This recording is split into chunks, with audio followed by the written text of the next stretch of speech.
kidogo. Haleluya. Hatuchezi kama watu wa dunia. Bwana apewe sifa. Sunguka kwa Yesu pole pole wewe.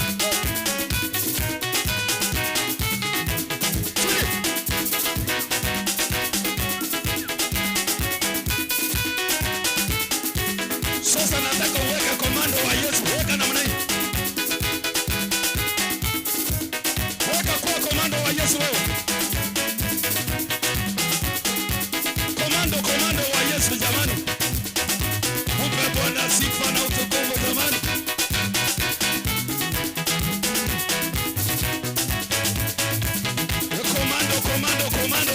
Komando.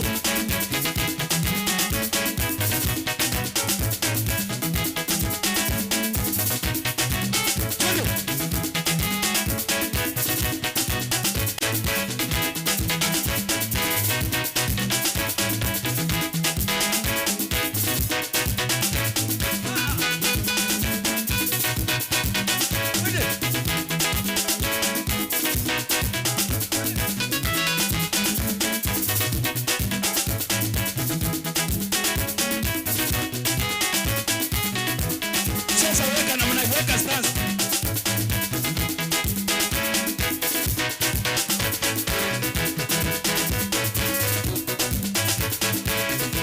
Komando wa Yesu.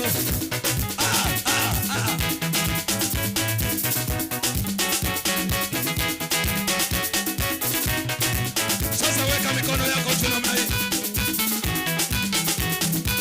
Rukia Yesu kidogo jamani. When you see me dancing, I dance like a winner. Hallelujah.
So we must pray him. Wapi shangwe na vigelegele kwa Bwana. Hallelujah. Wapi watu wewe? Hallelujah. Wana wa Ingo wako wapi? Hallelujah. Bwana pewe sifa. Waluya de wako wapi jamani? Waluya, nione ishara ya mkono. Wapi shangwe ya Waluya? Hallelujah.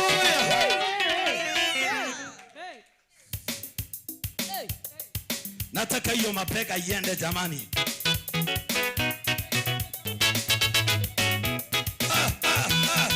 Sijaona mtu mapeka ikienda jamani.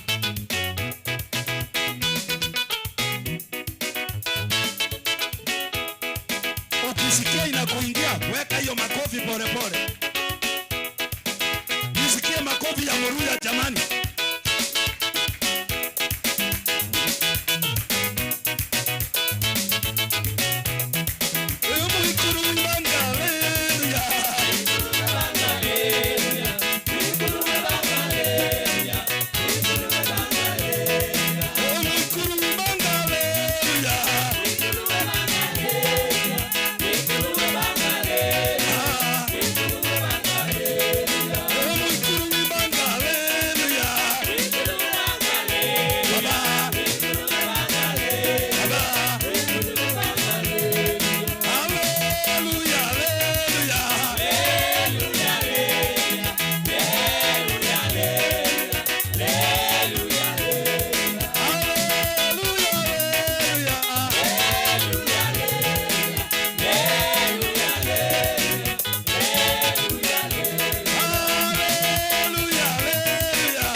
Him.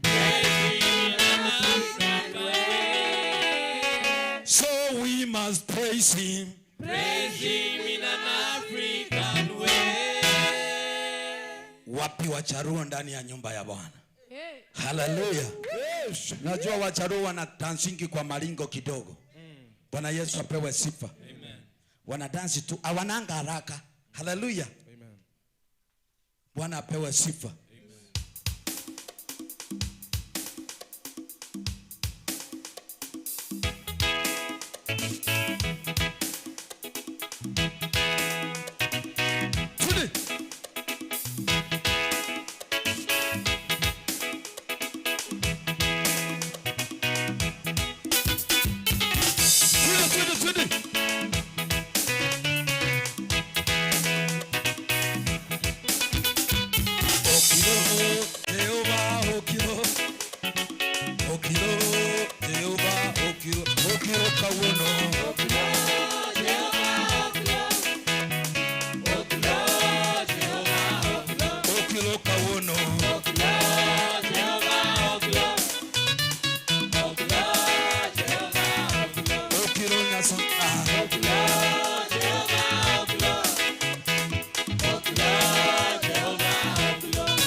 So we must praise him.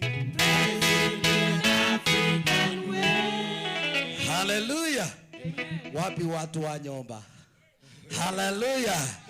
Wapi shangwe ya watu wa Nyomba?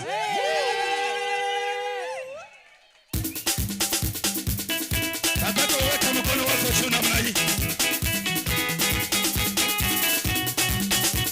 Ati nini?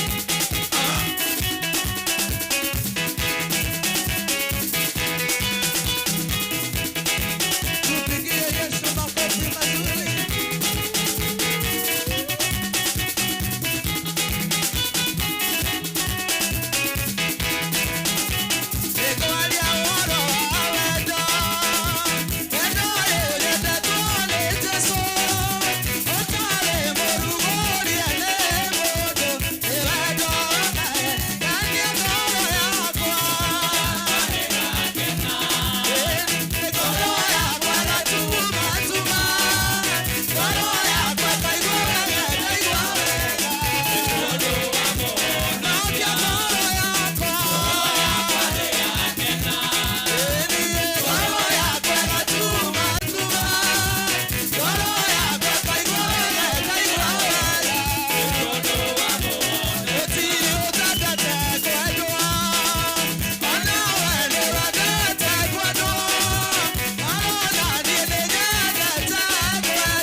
bless you.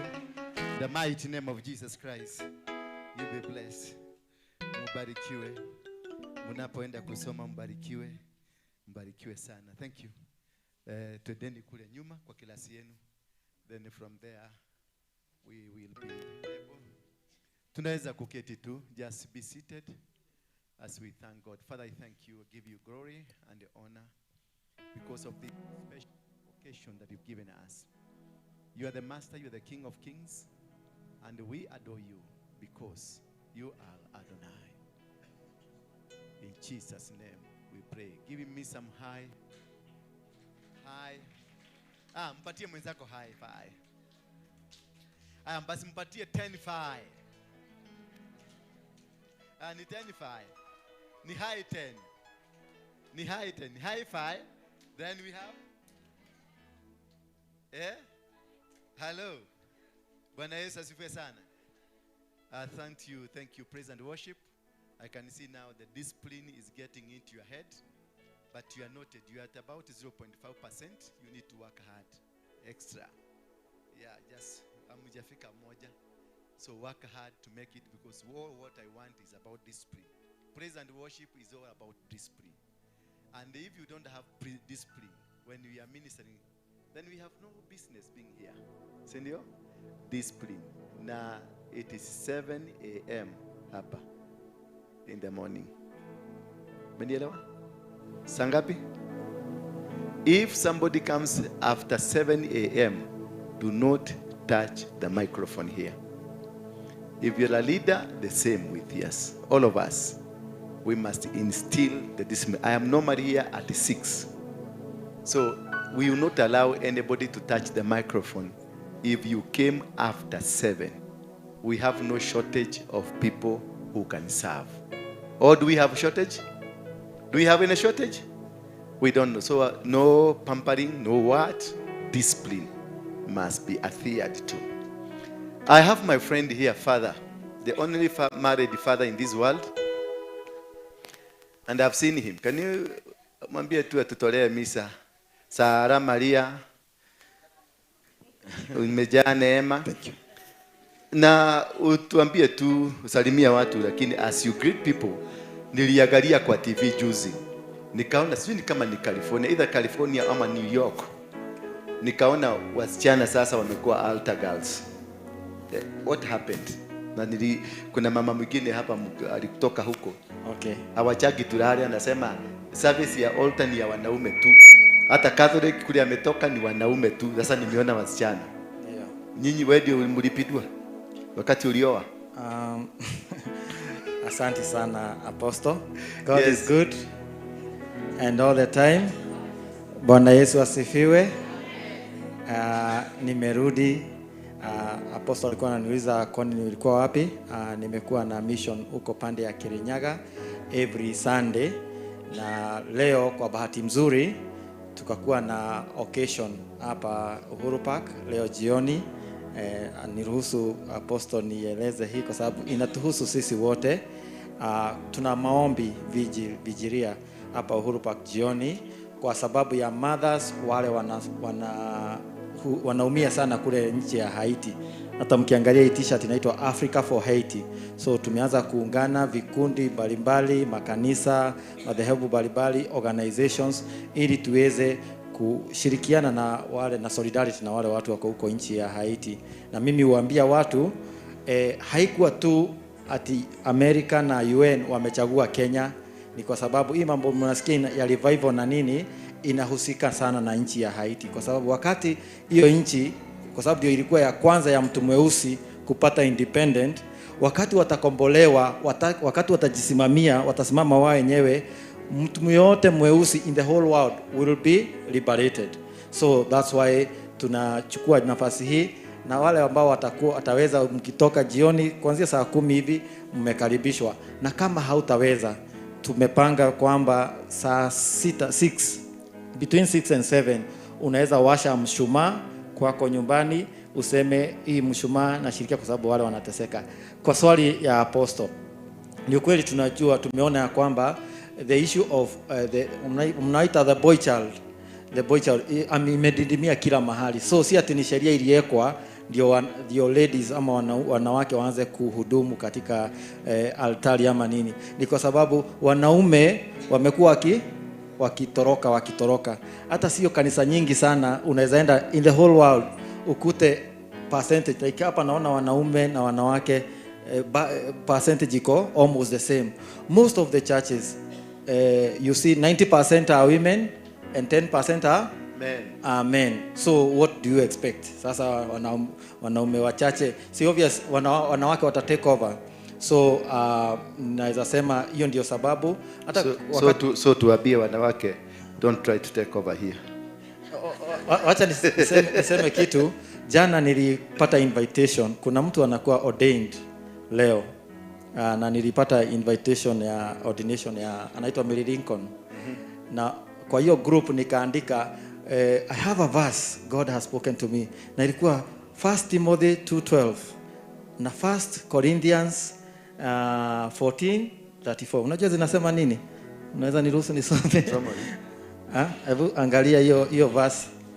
1 Timothy, let me show you. Na hiyo wakati wale waliisoma walikuwa wananiambia, sasa wewe mbona you are not respecting, unasikia madhehebu. So nikawaambia si ni neno la Mungu limeandika. So inasema hivi network iko chini. Hebu tufungue Biblia. Si mmefungua Biblia zenu? Mwenye okay. Hii ni 1 Timothy 2 okay, yeah. 12 inasema, but I suffer not a woman to teach, nor to usurp authority over the man, but to be silent. Sasa nikashindwa, hii ni neno la Mungu. Na hiyo ingine 1 Corinthians 14:24 inasema tu hivyo ya kwamba wakati mwanamke atapata kitu ya kusema, kwanza apitie kwa nani? Kwa mzee amuelezee, ndio mzee akuje. Lakini sasa kwa hivyo tunakuwa na power kwa Biblia. Biblia imetupatia power, lakini watu wengi ambao wamesoma Biblia na theology wanasema kulikuwa na sababu hiyo wakati, lakini saa hii imebadilika. Sasa kuko na sababu ya wanawake kutukalia. Kwa sababu hiyo ilikuwa sababu ya wanaume kukalia wanawake. Sasa sababu ile iko ni wanawake. Sasa kumebadilika. Karadhi. I saw my friend come this gentleman here. Kamengere is named after Bishop Harrison Ng'ang'a. Yes, you are the Kamengere. You're from America. Yeah, I told you I'm going to give you 3 minutes. Yes, to preach. Hello guys, my name is Eutychus Kamengere. Like you heard, my grandfather is Harrison King Ng'ang'a, and I'm from America.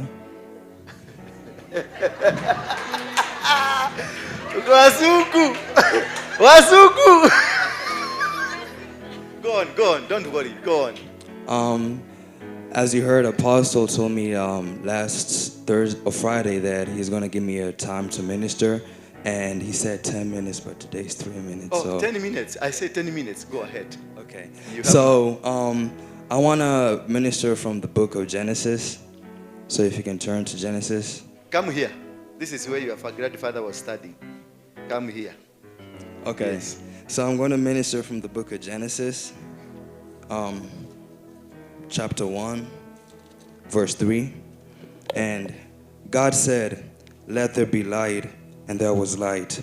So the reason why I like this scripture really much, and Genesis is my favorite book in the Bible, is because 3 years ago I was worshiping, and God took me to heaven. And when I was in heaven, there was this cloud of darkness, and I was wondering, God, why is there darkness in heaven?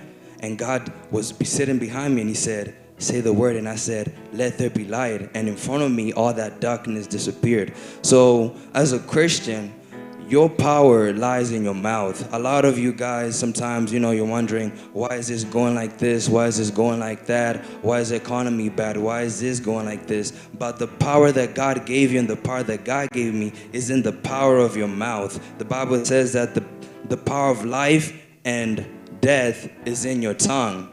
So if you want to change your economy, you want to change the way things are going in your life, you have to start confessing light. You have to start confessing the promises of God, and that you'll begin to see things turn around. It's not enough just to fast. It's not enough just to pray. It's how you confess. When someone comes to you and asks you, how's your day going? You say, my day is blessed. My day is going good. I'm having the best day of my life, regardless of whatever is going on, because God honors your mouth. When you begin to speak darkness, darkness begins to envelop you, and your life becomes miserable and sad. Like, we hear like misery loves company. When miserable people sit down, all they talk about is this is going like this is going like this. There's no light in their conversation. It's just darkness and darkness and darkness. And as a Christian, God lives in you and God is light. So you have to begin to operate in that light. When you wake up in the morning, say, my day is going to be great. When you sleep at night, say, my night is going to be great. There's no darkness from the enemy that is going to overpower me. There's no darkness from the world that's going to overpower me. I'm a walking light. And that's how you should begin to live your life. And, I don't want to take so much time, so that's my message. Confess light in your life. Confess light over your children. Confess light over your finances. Confess light over your church. Confess light over your country. Confess light over the government. Confess light over everything that has to do with you, because when you begin to do that, things begin to change. And yeah. Thank you. Have you seen Harrison Nganga? Don't go. Did you see Harrison Nganga? So we are not shortage of, even if Harrison retires, we have a Harrison with us. And may God bless you. I know many of your family members, including Shosho, your own mom, they don't understand you. They think you have gone nuts. You are not a madman. You are a man of God. It's only they don't understand you. Keep with them, walk with them, understand them. Now that they don't understand you, just understand them, they don't understand you. You are a good boy. You will win the battle. You will become a great man. You will conquer Africa. You will conquer America. You will conquer the world. Go ye and preach the gospel. Amen. Thank you.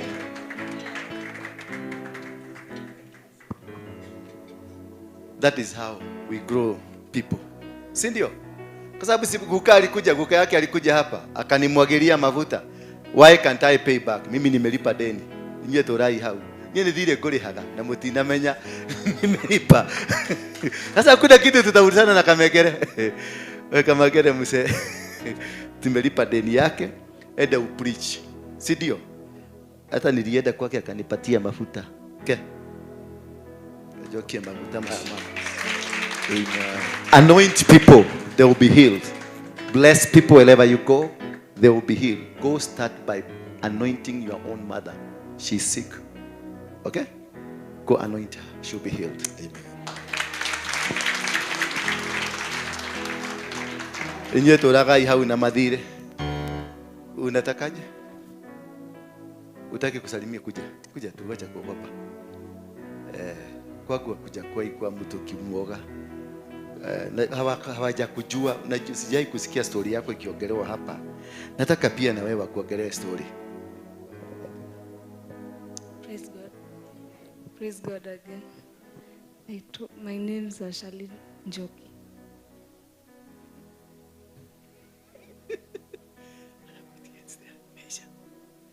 Look at Meisha.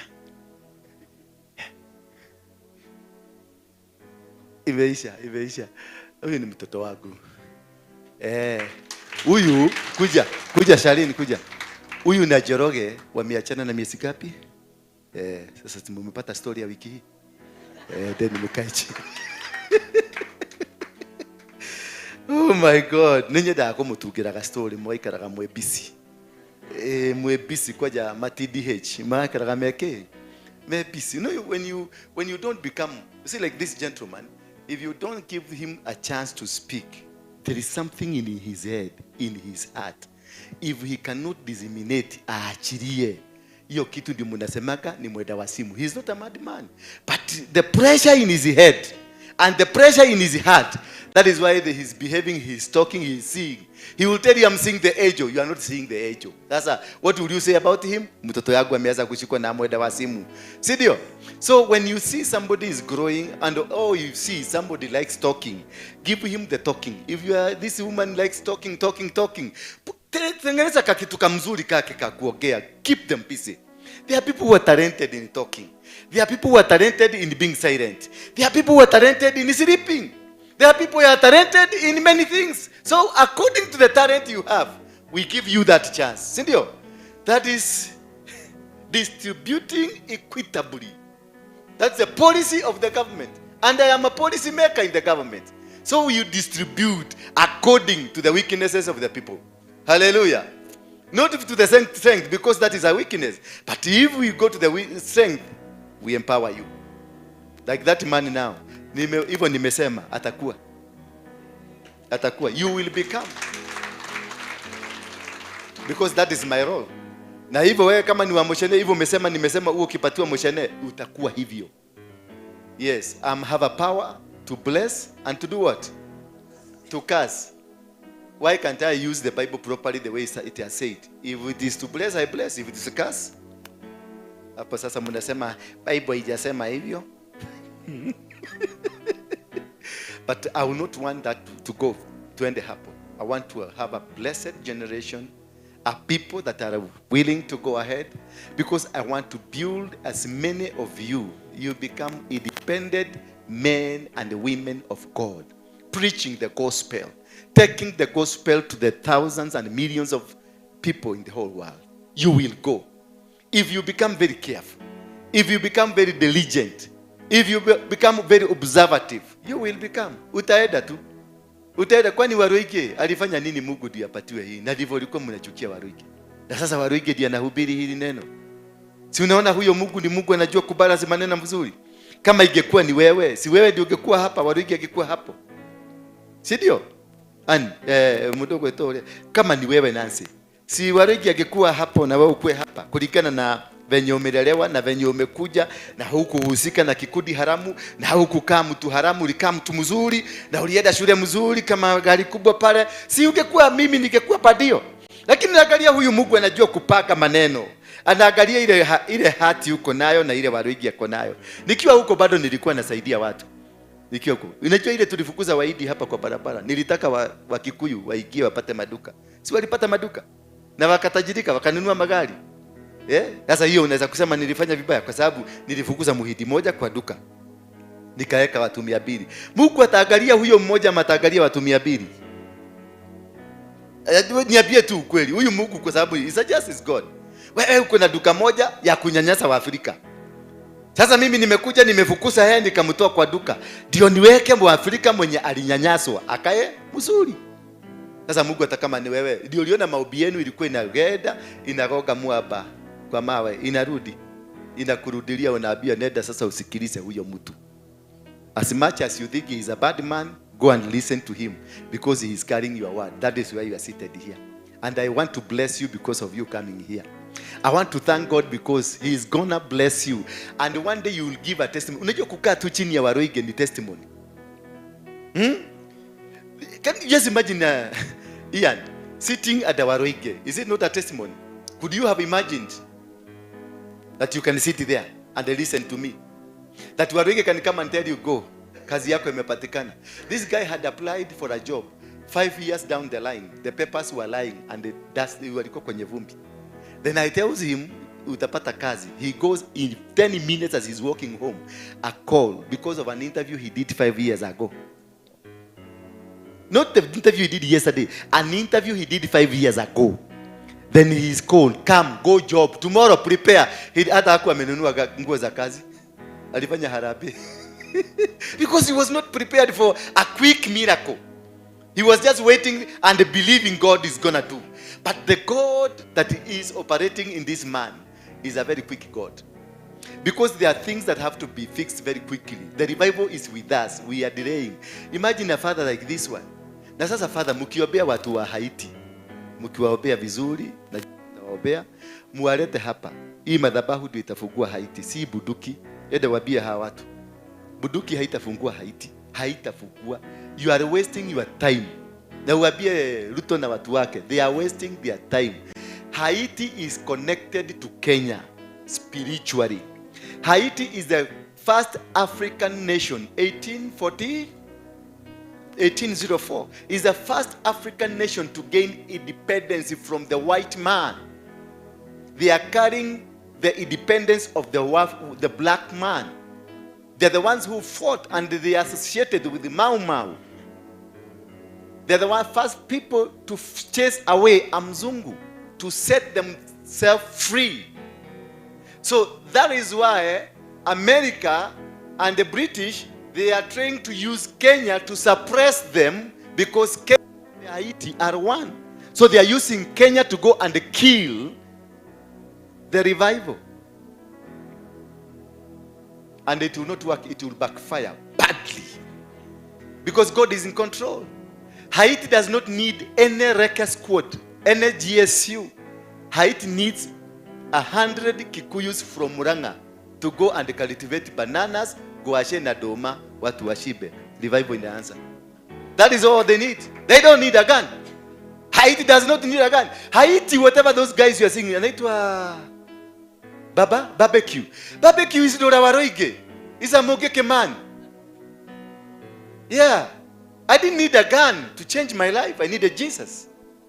They tried with their guns. They took me to prison. I've been to prison 52 times. I've been shot 9 times. I've been poisoned several times. They didn't succeed. But when Jesus came, everything changed. I'm going to meet Barbecue very soon. I'm establishing a network. I'm going there. And I know I am going to speak to him and tell him now, this is a time to seek Jesus Christ. Hallelujah. We give Jesus a chance. Because Kenya, the solution for Kenya is Haiti. And the solution for Haiti is Kenya. People didn't know. It's very prophetic. Tell those people, as you go, I know you're going to meet the PSS and all those people. Tell them, they come and speak to me. I have this dawa. I have the solution. Wakienda huko it will backfire. Do you remember these people that were, the American went there? Wakati the American was slaughtered, all of them. This is a nation. There is a nation where America went to go and try to suppress these guys. And America was dealt with like rabbits. Do you remember that nation? It is huko pande ya nani? Panama side hizo. Huh? Who knows that nation? Yeah? So, not Grenada, not even Guyana, not even Panama. Until today they talk about it. Movies have been acted on that, how American were eaten like rats. Today we are Vietnam. It was in Vietnam. And Americans were really squeezed back home. They were put to shame, the whole world. Because they didn't understand. There are nations you don't go fight. There are nations you don't go just confront. There are nations that you need to seek from God to hear. Like this man in the book of 2 Chronicles, chapter number 20, and this gentleman, the Israelis and the Benjaminites, they were asking God, can we go to war with our brothers? Then God told them, go. And when they go, they were slaughtered, 22,000 of them. Remember, it is God who said go. Then they went back. They asked God again, can we go the second time? Can we go and fight with our brothers? Then God told them, go. And they went. 18,000 were slaughtered. And it is God who said, go. Until they discovered, you don't need to go and fight your brother. You go with a sacrifice and God will do the business for you. The third time they consulted God and they went with a sacrifice to God. And then God told them, you are going to take over the nation. This nation, you only need a sacrifice. Haiti to be, and we are going to do it here. You get me a flag for Haiti. The next time on Sunday, come with a flag for Haiti and a flag for Kenya, and they bring me those old people. We come here, we do something. Sundays tulisema mvua kuna. Is it raining? It is not raining across the country. It is not raining. Bwana Yesu asifiwe sana. Because we know that the pin, where to touch it and to make it work. You don't send men and women from Kenya. Maybe send them to go and help them to plant. Mwambie watafute wa Kikuyu, tutafute wale former.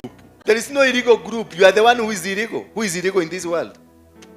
Who is illegal? Are you an illegal outfit? Yeah? Ija mudhuri ni amaka. Leo nataka tuangalie mambo ya covenant. Bwana Yesu asifiwe sana. I want us to look at the covenants because I want you to get back. We have had ourselves in many covenants and many situations that have led us to suffer. We are suffering because of the covenants that were made by our fathers, our grandfathers, our spouses, our boyfriends, our girlfriends, our peers, people in the society. Many of them, we have made covenants. When tumekuwa kwa bar tukikunywa pombe, tulikunywa. Si unakumbuka anaitwa nani huyu? Roda. Wakati ulikuwa na boyfriend. Si wakati ulikuwa na kunywa pombe. Ulikuwa naweka glasi ya waini, unakuda kidogo, alafu unawekea mwanaume kwa mdomo anakunywa. He was drinking from your mouth. And you didn't know that was a covenant you're making. Bwana Yesu asifiwe sana. Many things that we did in a funny way. In a way that you don't understand it. But only to come and realize hiyo ndio imevuja ndoa yako. Hiyo ndio imevuja maisha yako. Maana wakati alimeza hiyo kawaini, ukamweka hivi, ukakunywa, ukamweka kwa mdomo na yeye akavuruta. He swallowed the saliva, and that is a covenant. And that covenant, to break it, not unless you know what you did, you cannot be able to break it. Because mulikuwa walevi na muliabiana maneno na mukasebana, digago tigarege, you are my best of my best, you are my tomato, you are hot tomato and the potato together, and you don't know what you did to yourself. Until today you are looking for a man to marry you. Mumepakosa, mumekuja, mumehama kutoka kule, mulihama mkakuja kwa hapa kwa TDH. It is not even working. Why? There is a man you swore to. There is a man who you alifuta. Angalia huyu mpaka ameanza kufikiria. Ameimagine hii kitu nilifanya na ule jamaa na Kenya ajui. Kwani inaweza kwenda imeni affect hivi? Na by the way, you know what? Because you made the covenant, and others we made covenant. Me, I remember I did a covenant in class 4 with a girl, a small girl. Na tukatoboana kidole hapa. Nikamurabisha damu yangu na yeye akanaraba damu yangu. Na tukaambiana hatutawachana. I'm telling you. Hiyo ndio marriage registered. Hiyo. Unaona hiyo nilifanya? Hiyo ndio marriage registered. Maana tukitoka hapo tulirukaruka, si unajua venye vijana wanarukaruka, tukaruka afu tukaraba damu. It's a blood covenant. This blood covenant is more dangerous than any other covenant. Afadhali ya roda ya pombe. Hii blood, hata ufanye nini, hakuna kitu utafanya, imekushika. Damu, ndio kwa maana kila kitu Mungu ametumia nini? Damu. Hallelujah. Mungu ametumia damu. Wazee wa zamani walikuwa na chinja mbuzi kwa sababu kunataka damu. Waganga wanatumia damu, kuku, damu. Yesu akakuja akapigwa msalabani, damu. Kila kitu ni damu. This covenant, kutahirishwa ni damu, because it is a covenant with God. Bwana Yesu asifiwe sana. Today I want to make you so much discouraged. As you get out of this service today, I know you are going to be so discouraged. Kugundua ya kwamba you have been living with a man who is not your husband. You have been living with a woman who is not your wife. That you have been cohabiting and co-parenting together children that are out of the wedlock. And you ever thought that this man is my man? Because any child that is out of the covenant that you made in the beginning, that is a child who is out of the wedlock. Did you get me that? Yeah? Listen, can I use you? Okay. You tulitopoa hapa ukaramba damu yangu na mimi nikaramba damu yako, then I promise you I will be yours forever. And we were in class 3, class 4, class 5. Those days when you were young boys and you were young girls, that is the marriage recognized in heaven. So any other thing that you will do, it is not recognized.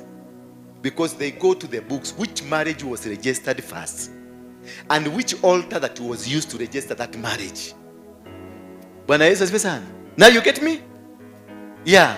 So what I'm telling you, Agnes, is that if you have a man today, remember the kaboy you used to have kule Keshagi kwenu Nyeri. Kubuka hako kaboy. And the kaboy that break your virginity. And the kagari that broke your virginity, because both of us, men and women, we break virginities. Sindio? Then the man that broke your virginity and the woman that broke your virginity, can you remember them? Can you remember that boy? Yeah? Do you remember that boy? You can't. Do you remember that boy? Do you remember that boy? Do you remember that boy? Yes. Do you remember that boy? Do you remember that boy? Was blood involved? Yes, that's a covenant. That is what we call a blood covenant. That is the man who is your husband until today. The one you are living with, you are cohabiting, you are prostituting. That is not your married man. The marriage that is recognized is the marriage that had a blood covenant.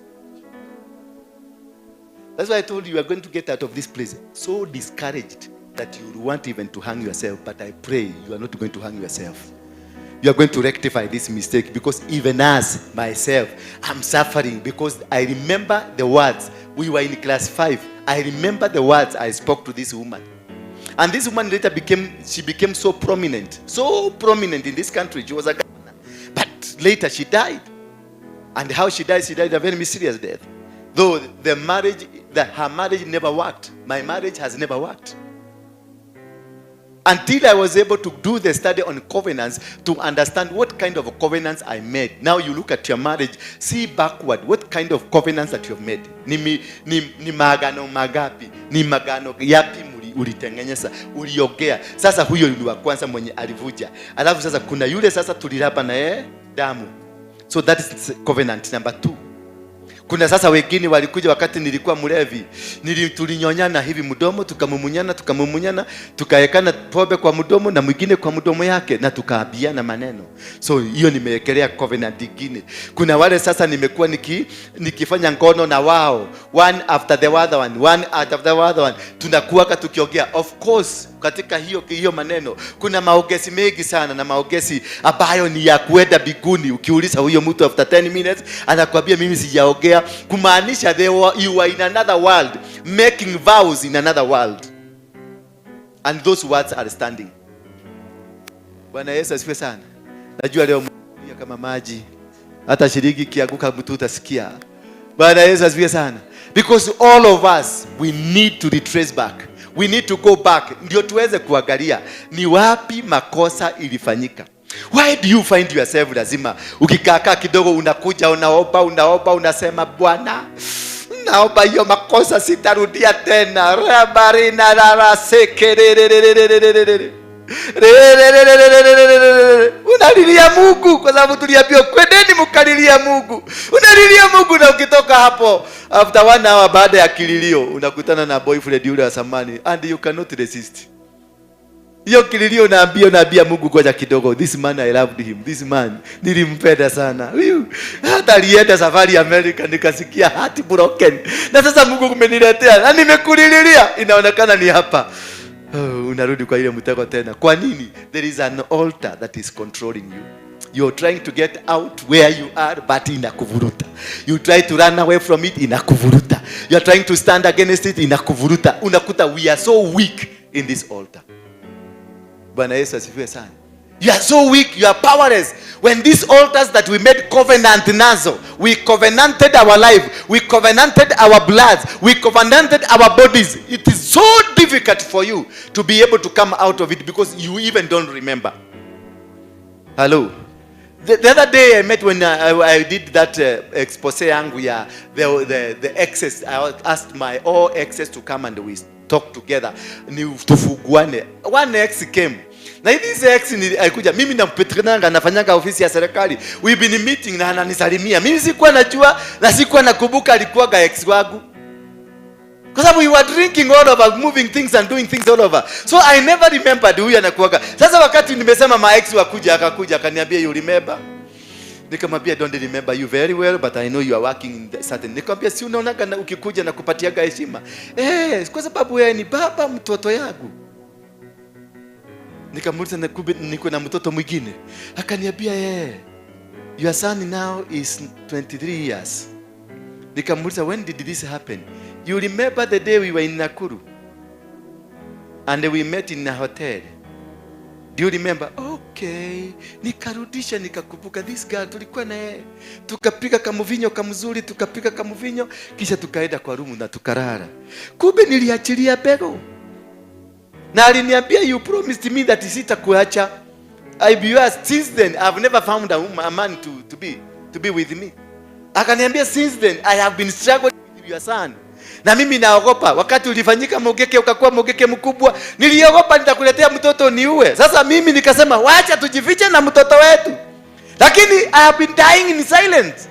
Nimejaribu mwanamume huyu akanikataa. Nimejaribu wewe nikataa. Nikajaribu hili. Nimeenda kuomba maombi kila mahali. It is not working. Nikamwambia, I'm very sorry. Nikamuuliza, can you remember exact word tuliongea? Akaniambia ndio. Tulikula chakula, nilikuumisha nyama, nikauma hivi na ukauma hivi. Tukavurutania hivi, tukamezana hivi. Na ukaniambia, I'm yours forever. Na mimi nikamwambia, I'll never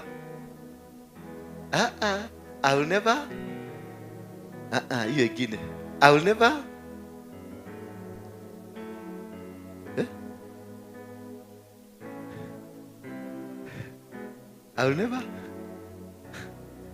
No, yeah, that language, I put it in one word. I will never.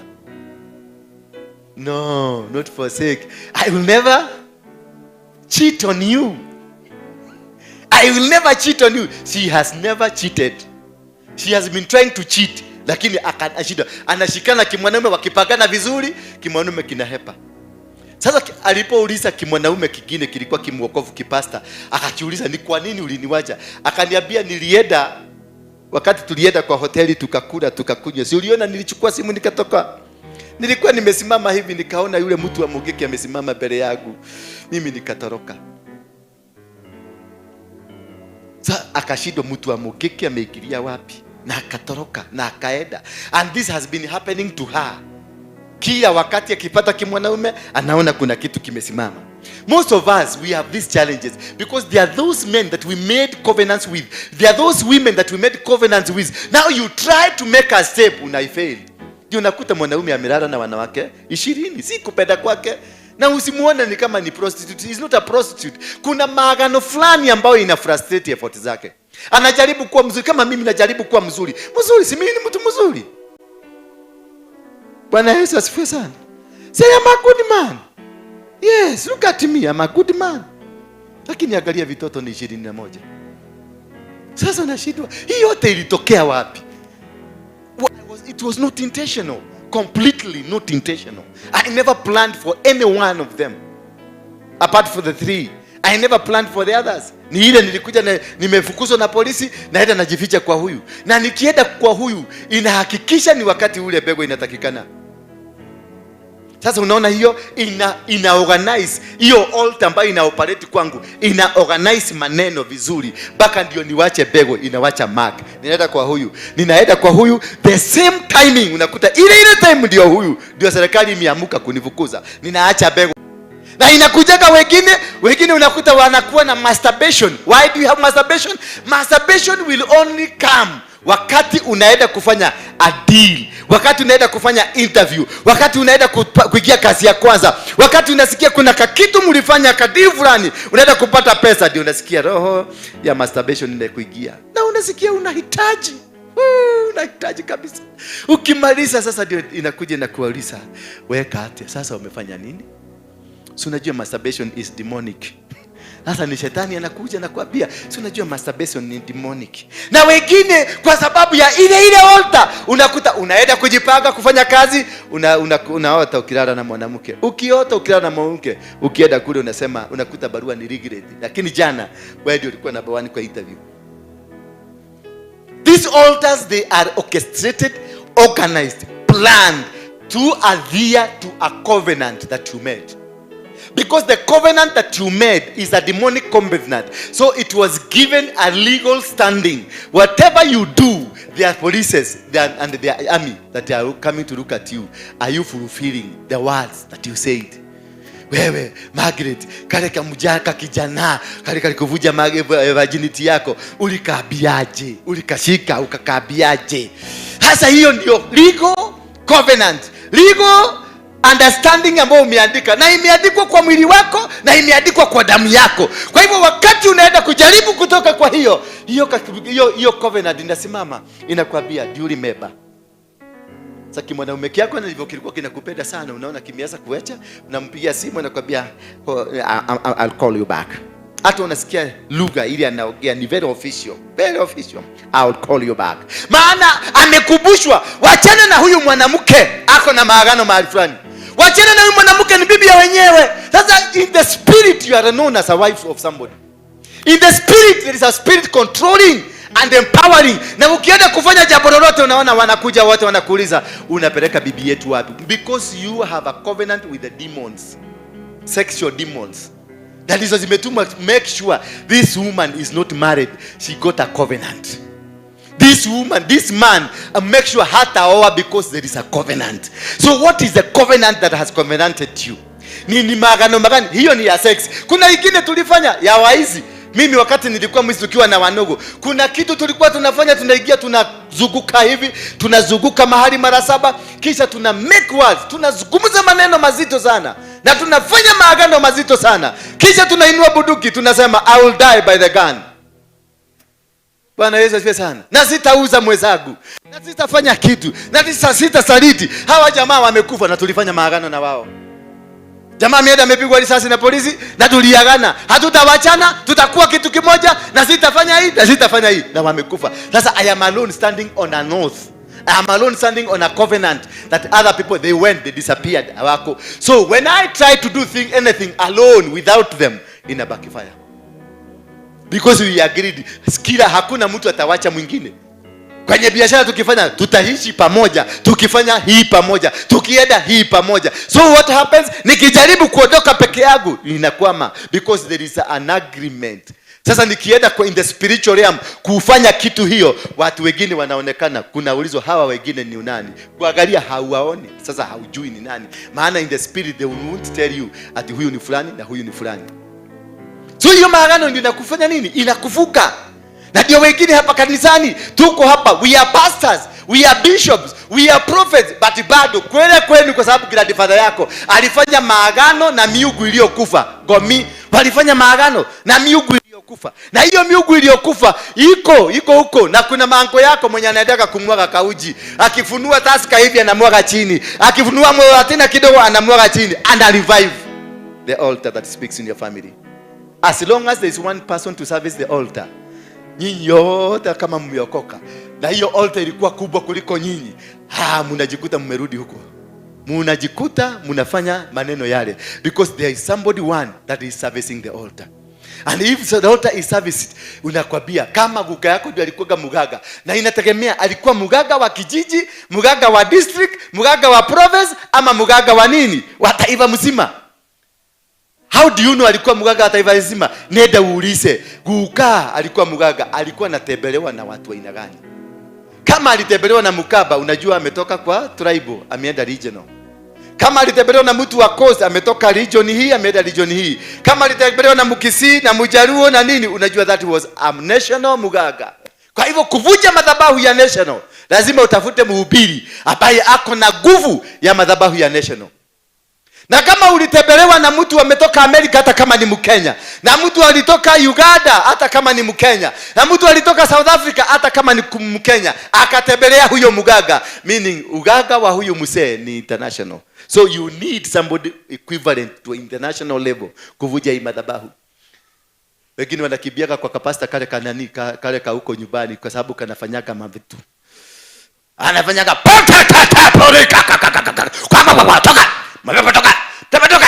toka na wagaike kama baba yangu. By the way, ametoka Amerika. Toka na wagaike. Beba mizigo. Sasa kumbe kuna pastor huko Geshagi kwenu ambaye anaambiaga mizigo ibebwe na mapepo inamtii. Sasa wewe uko chini ya madhabahu international, upelekee huyo pastor, nothing will happen. Kapasta katanyokwa, atashikwa na ugonjwa mpaka mshidwe, kwa sababu he is dealing with an altar superior than him. Bwana Yesu asifiwe sana. You must, when you are going to an altar breaking, you are going to seek for the assistance on the altars and covenants that are eating you. Kitu ya mwanzo kabisa, chugusa the level ya madhabahu imekukamata, alafu chugusa the level ya huyo pastor unaenda.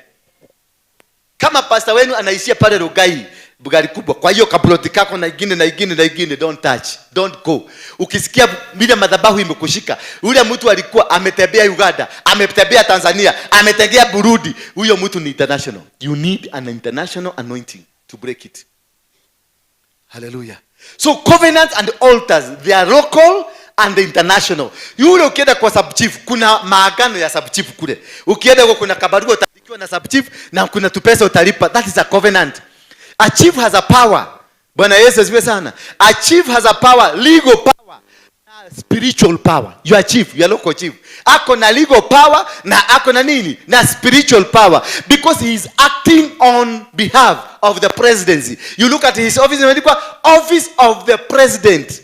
Therefore meaning spiritually he is behaving like Ruto. Whatever he will decree shall come to pass according to the laws of the nation.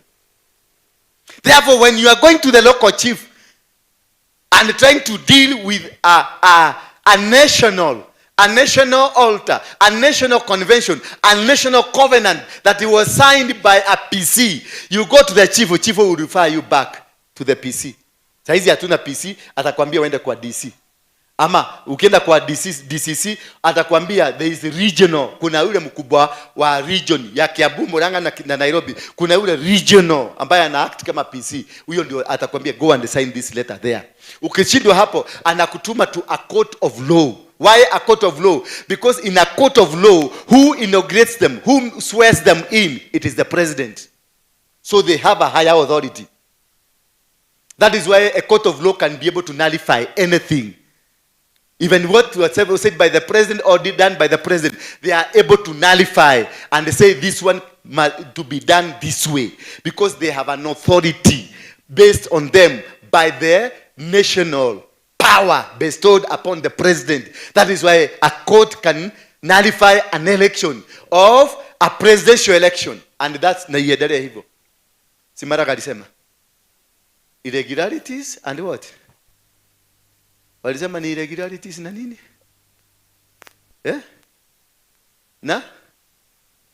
Na nini? Is irregularities na kitu kingine moja aliongezea hapo. Na legalities. Alisema irregularities and legalities. Sasa wao ndio wana understand. Na Uhuru aliposikia hiyo hakuongea. Remember, Uhuru was a candidate. A presidential candidate. Alikimbia hapa Bama, hapo ndiye alienda kutolea speech akijikuna huko. Yani hiyo kitu ilimuuma paka akajikuna mwili mzima. Yani kwa maudi kitu kikunyita. Ukaiwa mwedho mwili muima, because a covenant has been acted upon. Bwana asifiwe. So are we there? Are we getting what I'm trying to say? That we have things that are happening or have happened in our lives. And to undo this thing, you need a superior power, a superior authority to just cancel it. Because you cannot just go ati kwa sababu uliokoka, hey, I cancel it in the mighty name of Jesus Christ. Na ni Waroigi alisema, ni Waroigi alikulaani, na ni Waroigi alikufuga. I cancel it in the mighty name of Jesus Christ. You are a mad woman. You are a mad man. Waroigi anazungumzaga na watu dunia mzima. The authority in Waroigi is international. Na wewe authority ile uko nayo ni kijiji ya kwenu pale Maragwa. In the mighty name of Jesus, I nullify, I cancel. What do you cancel? The word that was spoken. What are these words? Have you reviewed the name to understand what was the impact behind the words that were spoken over you? You need to understand, how do we break these covenants? And how do you understand to know that there is a covenant in my life? That is all. You look at how do we know and how do you understand them. So once you know, how do I know there is an altar, there is a covenant in my life, it is by going back to your history. And also looking at the pattern of things. How are these things happening? What did I do to my son that my son is so misbehaving? What did I do to my daughters that my daughters are so misbehaving? What did I do whenever I have tried to start any business? The business is not working. When I try to open a church, the church is not working. Anything that is happening with me, nothing is working. Why? Because there is a legal authority, legal entity in your life. And this legal entity for you ulifanya kidogo. You are just, mulikuwa mnacheza kama boy and a girl when you are small. And mukafanya maneno. And this person ni mtu ambaye anakuhusu. That's what ulijifuga na mambo ya familia yenu na damu yenu. Kwa hivyo wherever you will go, you are captured. Nothing will happen. Ukienda kukimbia unasikia umeshikwa mguu kwa hewa. Kwa hivyo hakuna mahali utaenda. You will be stuck. You will be stagnated in one position. You will not succeed moving anywhere. And every time you try to do anything, something will come and crop. Na ukiolewa mwanaume wako ama mke wako, ata in some way utakuta lazima akufe. Because there is a stronger covenant that's prohibited you from becoming married to any other person. Bwana Yesu asifiwe sana. Oh, doing the business. Some of us, we have opened our business. Tulifungua biashara zetu. Tukaenda kwa mugaga, tukapatiwa gedhito. That is a covenant we made with the devil. That I will be servicing you and the devil will be servicing your business. So I will be taking kuku, I will be taking buzi, I will be taking anything. So every end of the month, unakuta lazima niende kwa mugaga, niende niwefanya nini? Ni service ile altar ya covenant. Ni service maagano. Na nikienda huko, tutafanya maagano ingine. Kwa sababu nitamwambia mugaga yangu, angalia maneno imeenda hivi, maneno imeenda hivi, maneno imeenda hivi. Naye mganga anakuambia wangwana wanasemaje? Wangwana wanasema yes, wangwana wanasema uongezee kitita cha pesa. Kisa unaambia ongeza 150, unatoaga 100 unaongeza 50. Sasa uplift, umeongezea madhabahu, umeongezea covenant, imepanda pada juu. Kwa hivyo whatever that will happen is that umelift your level of the demonic operations. So the demons that you are operating with, ambao walikuwa 150,000, they come superior one who are 150. So this is, you've been upgrading the covenant. Whatever it is, you started with the sexual covenant. Ukakuwa mkubwa kidogo, ukaanzisha biashara. This sexual covenant will lead to a covenant to do business. And then this business will lead you to a covenant to sacrifice your mother or your father. Will lead you to another covenant. This covenant will lead you. And when you discover the man from Muranga is not doing the good job, you meet another person who directs you. Uende wapi? Uende Arusha, Tanzania. Unaenda Arusha na ule wa Arusha mnafanya na yeye, na hiyo inakudirect, inakutoa, inakutupeleka Dar es Salaam ama Pemba. Inakutoa hiyo Pemba, inakwambia Mozambique kuna ule sasa wa Afrika mzima, ama Nigeria, yule mkubwa kabisa. You find you are going there because you are under an oath of a covenant that leads you from one level to another level. As you are growing, you grow with them. As you are becoming, you become with them. As you are making way, they make way for you. The same thing that is in the other side of God. That when you are growing in godly, that is how things will be coming. But you will not be able to succeed in anything if you don't understand what kind of covenants you made, what kind of agreements that you have in your life, what kind of a blood covenant you have, what kind of saliva covenant you have. Why saliva? Did you know why saliva? Why we like tunamumunyana? Did you ask yourself why saliva? Did you know why they test saliva? COVID. Yeah? It's because of DNA. Ukienda kwa waganga wanakata kucha. Wanakuitishanga kucha because of it. Ukienda kwa Dr. Wani, huyu wa mochari. Anaitwa nani? Johanneson Oduor. What he does, anakata kucha, anakata nywele. Ukienda kwa waganga, kitu ya kwanza wanakuitisha ni nywele na kucha na saliva. Bwana Yesu asifiwe sana. Na ndio naonaga wazee wa zamani wakikubariki walikuwa na kutemea mate. Kwa nini? Kwa kifua. Because this is a DNA.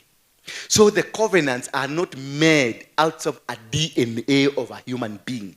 All covenants are dealt with and done within the DNA. That is why the systems of the world, they are so much after the DNAs. Because they are easily traceable in the physical. Hata kama huyo ni mtu CID, atakuwa guided towards getting. Wanaendaga tu scene ya crime, ile kitu ilifanyika, and they pick what? A cigarette. Ile ilivutwa, napata kapitsi, napata kani ya nini, kani ya pombe ama kani ya soda imeanguka hapo, they pick it. Kasigara kale ulikuwa nafuta, they pick it. Ama kakitu kokote related na wewe, they pick it, they go, they will come with a full report. This is the man. Hallelujah. And this one, this is a CID. He is not spiritual, but what has led him to understand the DNA, which is spiritual. That was his. There is no perfect murder. There is no perfect murder. They know how to trace it. Na wale watu wanafanyanga operation kwa daktari, it is not the doctors that do the operation. Did you know that? Did you know that? It is not the doctors. And how do you understand these are not the doctors? Because they invoke the authorities of Raphael, the angel, who is the angel of doctor. Raphael. Sindio? Did you know that is Raphael? Raphael, amuko mnajua? Angels have got roles. Michael is the senior-most of all. And Michael is color red. Sini red? Akolino, ni red? Eh? Ni red?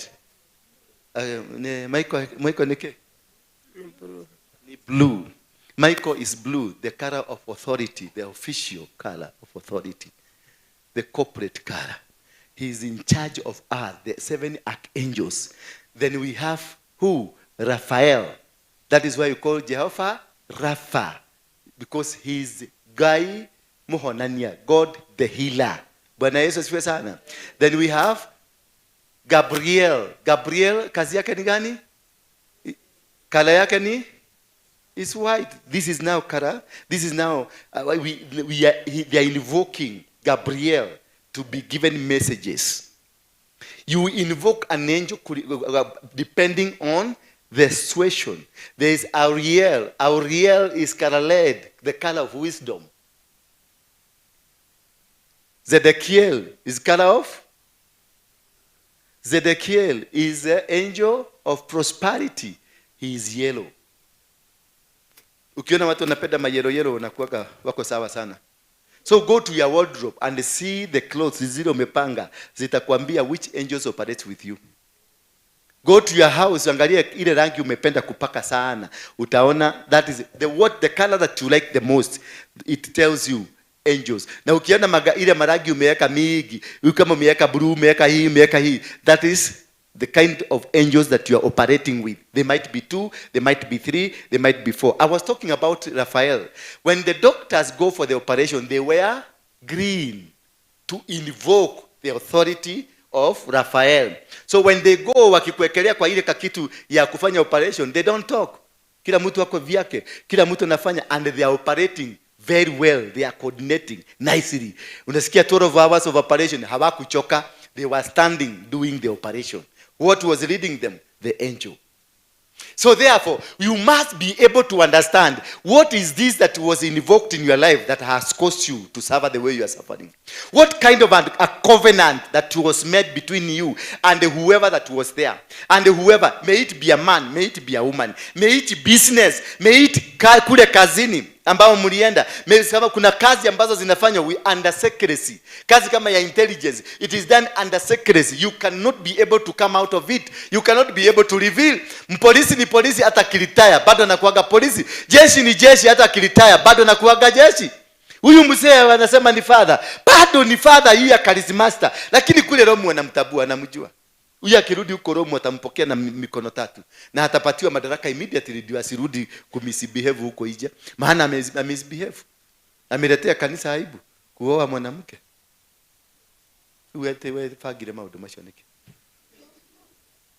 Lakini wakati ulifanya ukaoa mwanamke, kuna viapo ulikula mbeleni na ukasema you are going to do the purpose. Inaitangwa purpose. You are going to do this purpose. Na utaendelea kufuata maagizo na maandiko kulingana na Pope, kwa sababu they swear according to Pope. Kulingana na Pope. Sasa wewe umeoa mwanamke, unafikiria utapata amani kwa ndoa yako? Itakuwa gumu. Nenda uvuje madhabahu. Hiyo madhabahu ya wale waliko ndio upate yule bishop wako akuvujie hiyo madhabahu ya huko. Na kama yeye amevuja, na kama hajavuja ukuje nikuvujie. ndio mke wako akae. Maana zile maagano na zile maneno ile ulienda kusomea huko, mlisomea vitu secret sana, si ndio? Huyu jamaa wamesomea vitu secret. Watu wa Catholic ni wabaya, wanakuaga na ile jeshi ndio wenye KGB, ndio wenye CIA, ndio wenye ile ingine itakuwa Sicily, ndio wenye Sicily, ndio wenye hii kitu inaiko hapa Karen inaitwa namna gani itakuwa? Jesuit. And the Jesuit are the most dangerous people on earth. Hiyo ndio ile baya, wanatumagwa bishops. Unasikia bishop ameweza kuleta kinyenyefu. Unasikia amekelewa tumai mahali. Wanaitwa ma Jesuit. They are dangerous. Ni watu hatari kwa usalama. So ukiona mtu kama huyu amesema hii ni madhabahu, kwa sababu anafaa kuwa ashafinywa, lakini ndani yake ako na madhabahu, huwezi vuja. Na ukijaribu kumwataki unakuwa attacked. Ukijaribu kupigana na yeye unakuwa, lakini sasa maisha yake haitasimama mzuri, na ndio unaona unaruka hapa because you are trying to find stability. To only thing to find stability, ile maagano yote yende uandike ukuje tufujie hapa, then you will find stability. You will be able. Naona hiyo haiti unaenda ule barbecue ndiye atakuita, si anakujua barbecue ndio atakuita, atakwambia kuja tuongee. Na barbecue utaenda mwambie, now I want to negotiate with the government, is it true? Atakwambia yes. Can I go? Yes. Na atakwenda, utaenda uende kwa serikali uiambie this, I want to negotiate with the barbecue, can we do? Serikali itakwambia yes, without a gun, just a mouth, because you have the authority. It's only that unaruka sana. Na hiyo ni ile uchawi yao, wale ni wabaya. Muhammad, unajua Muhammad alikuwa kwa hiyo kanisa ya Catholic, na wakati aliweza kuleta kinyevu kama huyu, walimtamsia kamsichana kakaenda kakamweka demons. Wasinifanye kama ule mari walimtoa jicho. Unajua mari ule muidi ile Orthodox ile kuna madevu alidungwa kisu ya jicho, na wao jamaa anasema Allahu Akbar. Lakini mimi najua hiyo siri yao, si hata mimi nilikuwa Allahu Akbar. Nitablipua, kwani mimi nilikaa na Osama bin Laden na tukapanga maneno na ikapagika. So ni hawa watanitisha? Hawezi kunitisha, but go and settle down before you make any move. You are an international person, a very powerful person in this world. Go first, sort out mehetwa ile yako ya Vatican na mehetwa ya Jesuit, todo imu Jesuit nduri mundu mwega. Uthi mehetwa umekane yothe umiugoko todo ndigukureka. Wanyita ndigukureka ni ukurugaruga andu magwikie nja, but Ngai ni agwitire wira munene muno, no mehetwa ndingireka. Even if God called you today, aliita nani? Aliita Juda, na Juda akazaliwa, na kisha Juda akablesiwa na Jakobo, lakini problem zilianzana na yeye. Akaoa mwanamke Mkanani, na huyo mwanamke Mkanani wakazaa watoto wangapi? 3. Na hao watoto 3 walipoenda mtoto wa kwanza akaoa mwanamke. Alipooa mwanamke anaitwa nani? Tamari. Alipooa mwanamke anaitwa Tamari, huyu kijana wa kwanza mysteriously akakufa. Bwana Yesu asifiwe sana. Alafu huyu Tamari akaambiwa sasa utaolewa na the second born brother. Kwenda kuolewa na second born brother, alafu kulikana na sheria na kulikana na matamushi ya Jakobo, that's a covenant ile alisema, aliwaambia. Kulikana na matamushi ya Jakobo ilisemekana nyumba ya Juda ndio itatoa mfalme. Kwa hivyo all what they were trying to secure, they secure the words of Jacob by telling now the second born son of Judah that you are going to marry your brother's wife, then uzae watoto sio wako, uzalie brother yako. Bwana Yesu asifiwe sana. Maana kuna covenant iko pale, na ndio walikuwa najaribu kusekiwa. Wewe sasa utalala na mke wa brother yako, na watoto wale mtazaa si wako, ni wa brother yako ule munini. Ndio kwa maana yule mtoto atazaliwa wa kwanza ndiye atafanyika mfalme. Bwana Yesu asifiwe sana. Ndio atafanyika mfalme, maana that was the lineage, that's the covenant. Hayo ndio maagano yalifanyika na yalipangwa. Sasa katika kule kupanga maagano sambuli hiyo, naye kijana aliposikia mimi nifanye hii job yote, alafu mtoto si wangu, akasema mimi nitaenda kufanya mmesema, lakini nitafanya nini? Nitamwaga chini. Bego zote akamwaga chini. Naye Mungu akiwa biguni akaona huyu mtu ni kejeli, Mungu akamuua. Watu wote wa masturbation wanakufa spiritually. If you've ever done masturbation spiritually, you are dead. And it's not man who does that. God kills. That is where you find no business will work. No ministry will work. Nothing in you will work as long as you do masturbation. I used to do masturbation myself. And I used to do masturbation nikiwa na mke wangu hapo. Ujue hiyo kitu ni very powerful. Amelala hapa na mimi nafanyia masturbation. The same bed. Niko hapa na hawezi kusikia. Hata kujinyagunya hawezi. Kujinyagunya hawezi sikia. Because this thing is so powerful and so controlling. It's the greatest demon that kills. And all they wanted to kill the marriage, which was later on killed. They succeeded. They killed my businesses. They succeeded. Everything that they did, they succeeded. Why? Because there is a power beyond powers. A controlling power that will not allow you to succeed. And if they see you trying to succeed, they revive covenants ambazo zilifanywa na baba yako, zilifanywa na guka yako, zilifanywa na watu wa kwenu. Hata eneo uingie nyumba kama hii ni nyumba ya kurentisha. Na hiyo nyumba ya kurentisha mwenye alikuwa nakaa, alikuwa nafanya masturbation, it's most likely utafanya. Because the spirit is still there. Hovering. That is why you see watu wanaedaga nilihama nikaenda Kayole na kutoka the time niliingia nyumba hiyo Kayole ndio maskini ilianza. Watoto wangu wakaacha shule, watoto wangu wakaanza kuvuta bagi, watoto wangu wakaanza kufanya. Na kutoka that day, that is when my life collapsed. Nimekuwa na accident. Mtoto wangu alifujika mkono, mimi kukakaa kidogo nikavujika mguu, mimi kukakaa kidogo nikafanyika. Because there is an altar in the house that you are living. There is an altar in that land you are living. There is an altar. Hii nyumba wakati ilikuja ilibidi tuite wachungaji wengi. Tukaita wazee mara ya kwanza tukaiclean. Tukaita mapasta wakakuja. Tukaita Bishop Nudhu akakuja. Tukarudi mara mwisho tukaita Bishop Harrison. Nikajua sasa imesukumwa. Harrison alikuja akavagia. Na sasa hiyo ndio Harrison uliona alitangaza akasema namna gani? Ninaweza kuoa sasa.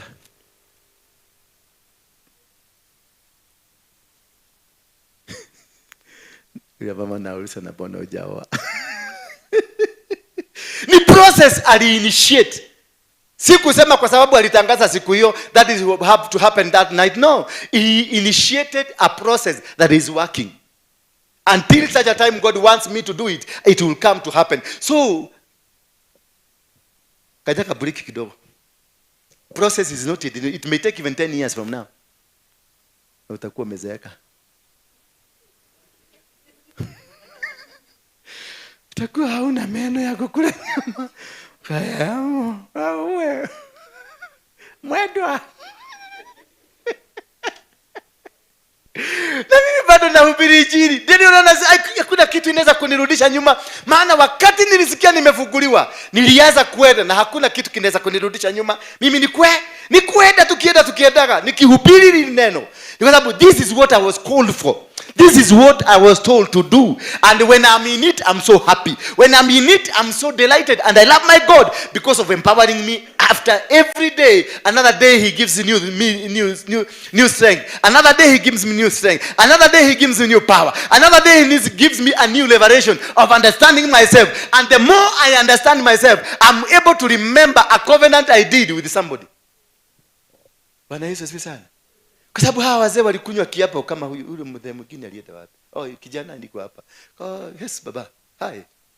Young boy. How you doing? How you doing? How you doing? Kile kinyo igwe yako dole kwa kile no igwire. Lagi yako ne kiamuranga. Hawa wazee walikula kiapo. My mother alikula kiapo. My grandfather alikula kiapo. That's a covenant. Waliyagana. And that is where mishap tuko nayo. Tuko na big problems in our life. Because my mother, my grandfather walienda kwa msitu. Wakakunywa kiapo. Wakasema hawatashirikiana wala kufanya jambo lolote na watu wazugu. Ama mtu yote ambaye ni msugu. Ama kitu ambacho kinaitanishwa na msugu. Baada ya sisi kupata uhuru. Kitu nini ilifanyika? Sisi yote tulipelekwa shule. Tukaanza kusoma maneno ya msugu. Na kubuka mama yako akikula kiapo, ulikuwa kwa mdhirimo, ulikula wewe kiapo. Na aliapa, akasema hatashirikiana na mtu yoyote ama kitu chochote cha wazugu. Mimi nilipelekwa shule, kutoka hapo shida zangu zikaanza because I'm acting against a covenant that was made between. Wakati mtoto alisimama, msi akaambia, okay, mmetushida huyo, kuja wewe sasa. Wewe si mwenye kiapo, kuja hapa. Akagogo msi tulimwona alikuwa anatembea hivi. Nikamwambia enda uchijie watoto wako mkule. Enda uchije busi. Si ya magogona, enda tu uchije busi mkule. Mkule mfalie mfuse. Sio kitu iliotoka? Yes. Some things we do them in a very simple way. You don't do them in a big way. Unafanya tu simple. Na hiyo ndio maneno nakwambia, the covenants ambazo tulifanya zinatudhuru na zinatu affect, and it's affecting the church, is affecting man, is affecting everybody around. Bwana Yesu asifiwe sana. Because the Bible in the book of Genesis, Deuteronomy chapter number 28 inasema mkifuata sheria zangu na mkae kulingana na mimi, hizi ndizo baraka zitakuwa zikiwafuata. Bwana Yesu asifiwe sana. Kumaanisha lazima kuna mahali ujitenganishe. You must cut the umbilical cord. Maana ndio katika kitabu cha Ezekiel 16 inasema, ye son of man, tell Jerusalem her abominations. Maneno ambayo yaliyo chukizo, ambayo yana affect maisha yao. Na alipoambiwa akaambiwa nini? Jerusalem imejengwa kwenye ardhi ya nani? Imeitwa jina Canaan. Kumaanisha Canaan alikuwa nani? Canaan ni mtu aliyelaaniwa kutokana na laana ambayo baba yake Ham alilaaniwa. So watoto wale wote alizaa walilaaniwa. Kwa hivyo hiyo jina wakalitoa wakapeleka Jerusalem. Jerusalem pale imejengwa kwa shamba, imeitanishwa na nani? Na Canaan. Kumaanisha Jerusalem ilipokuja kukaa ilipokea laana na ikaanza kuoperate because that was a covenant. Hayo ni maagano yalifanyika. Na hayo maagano ambayo yalifanyika ndio yanasababisha maangamizi. Ndio yanasababisha watu kupotea. Ndio yanasababisha ulienda kwa mganga, kuna vitu ulipatiwa ukabeba. Ulienda kwa pastor fulani, kuna mafuta alikupatia na akakwambia hii mafuta ni ya kupaka hapa, hii ingine upake hapa, hii ingine upake hapa. Sasa wewe ukaenda ukachukua, mama yako akachukua, mama yako akamkuta anafanya hivi, watoto wako wote wakienda shule umewapaka. Kubuka maneno yaliyosemwa. Hii mafuta ni ya kupaka nini? Hapa. Sasa maneno yanakuja kinyume. Maana ulipaka, kwa sababu ni kwa nini alikwambia ni ya kupaka hapa? Alikwambia ni ya kupaka hapa kwa sababu kuna maneno amezungumzia. Na akaambia mafuta, wewe ukipaka mdomo, huyu mama akienda kuogea anakubalika. Sasa umepaka uso yote, umepaka mwili yote na umepaka kila kitu. Ni nini itafanyika? Ukipata na mwanaume ukienda kwa ofisi kuomba kazi, unakubalika.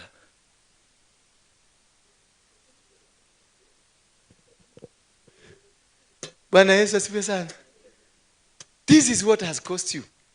Hiyo ndio ile kitu ambacho kimesababisha maangamizi. Because the purposes of covenant zinakuanga na kitu kinaitwa promise.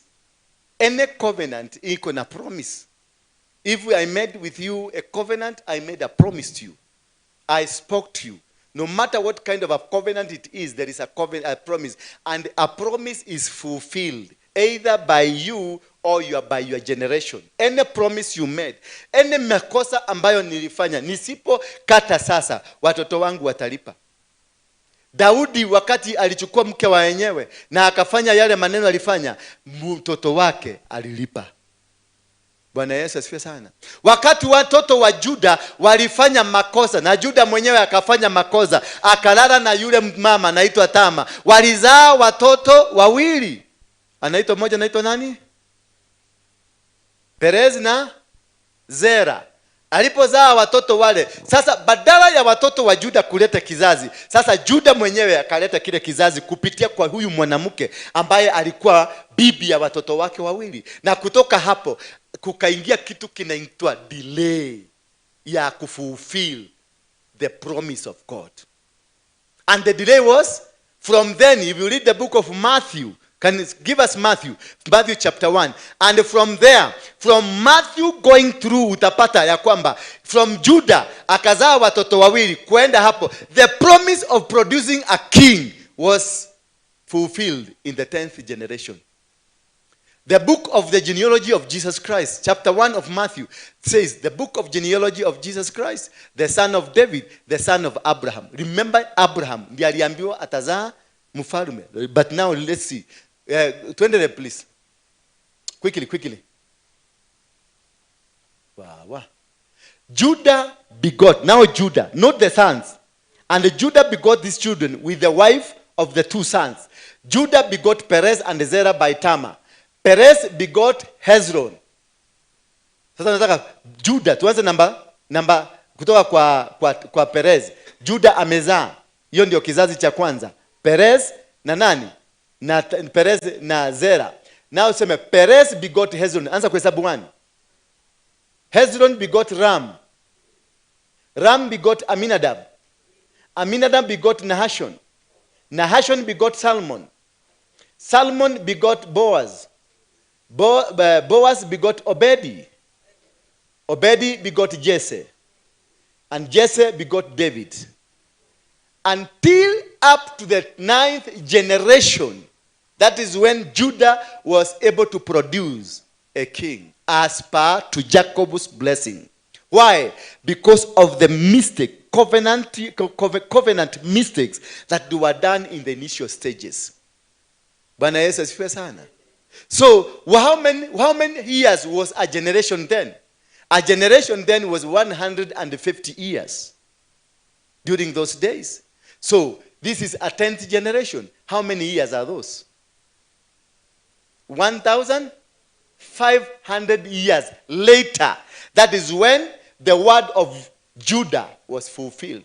Some of us here are not suffering because of a yesterday thing. Are not suffering because of what you did the other day with that man. You are suffering because you are carrying leftovers of generational problems. Generational covenants. Because if one man in your family made a covenant with the devil, it's most likely the entire family will live in that covenant of the devil.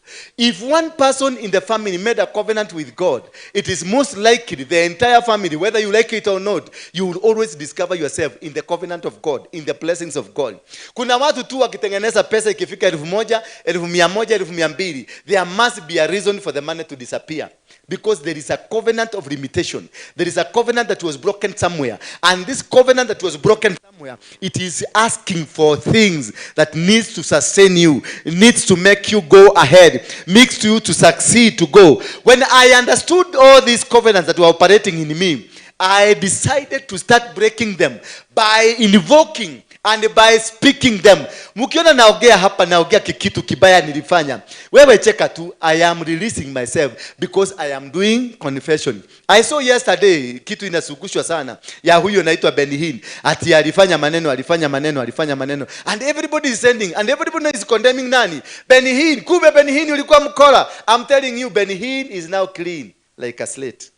Very clean. He has practiced the power of confession. He has confessed. Wewe abaye ulituma, wewe ulimutumia pesa, you are guilty as him. What were you buying? You who sent money to Benny Hinn, what were you buying? If you say Benny Hinn was conning you, Benny Hinn was doing this, Benny Hinn was selling miracles, Benny Hinn told you to sow a seed, you who knows God better than Benny Hinn, what were you buying? Which verse of the Bible did you read to sow that seed?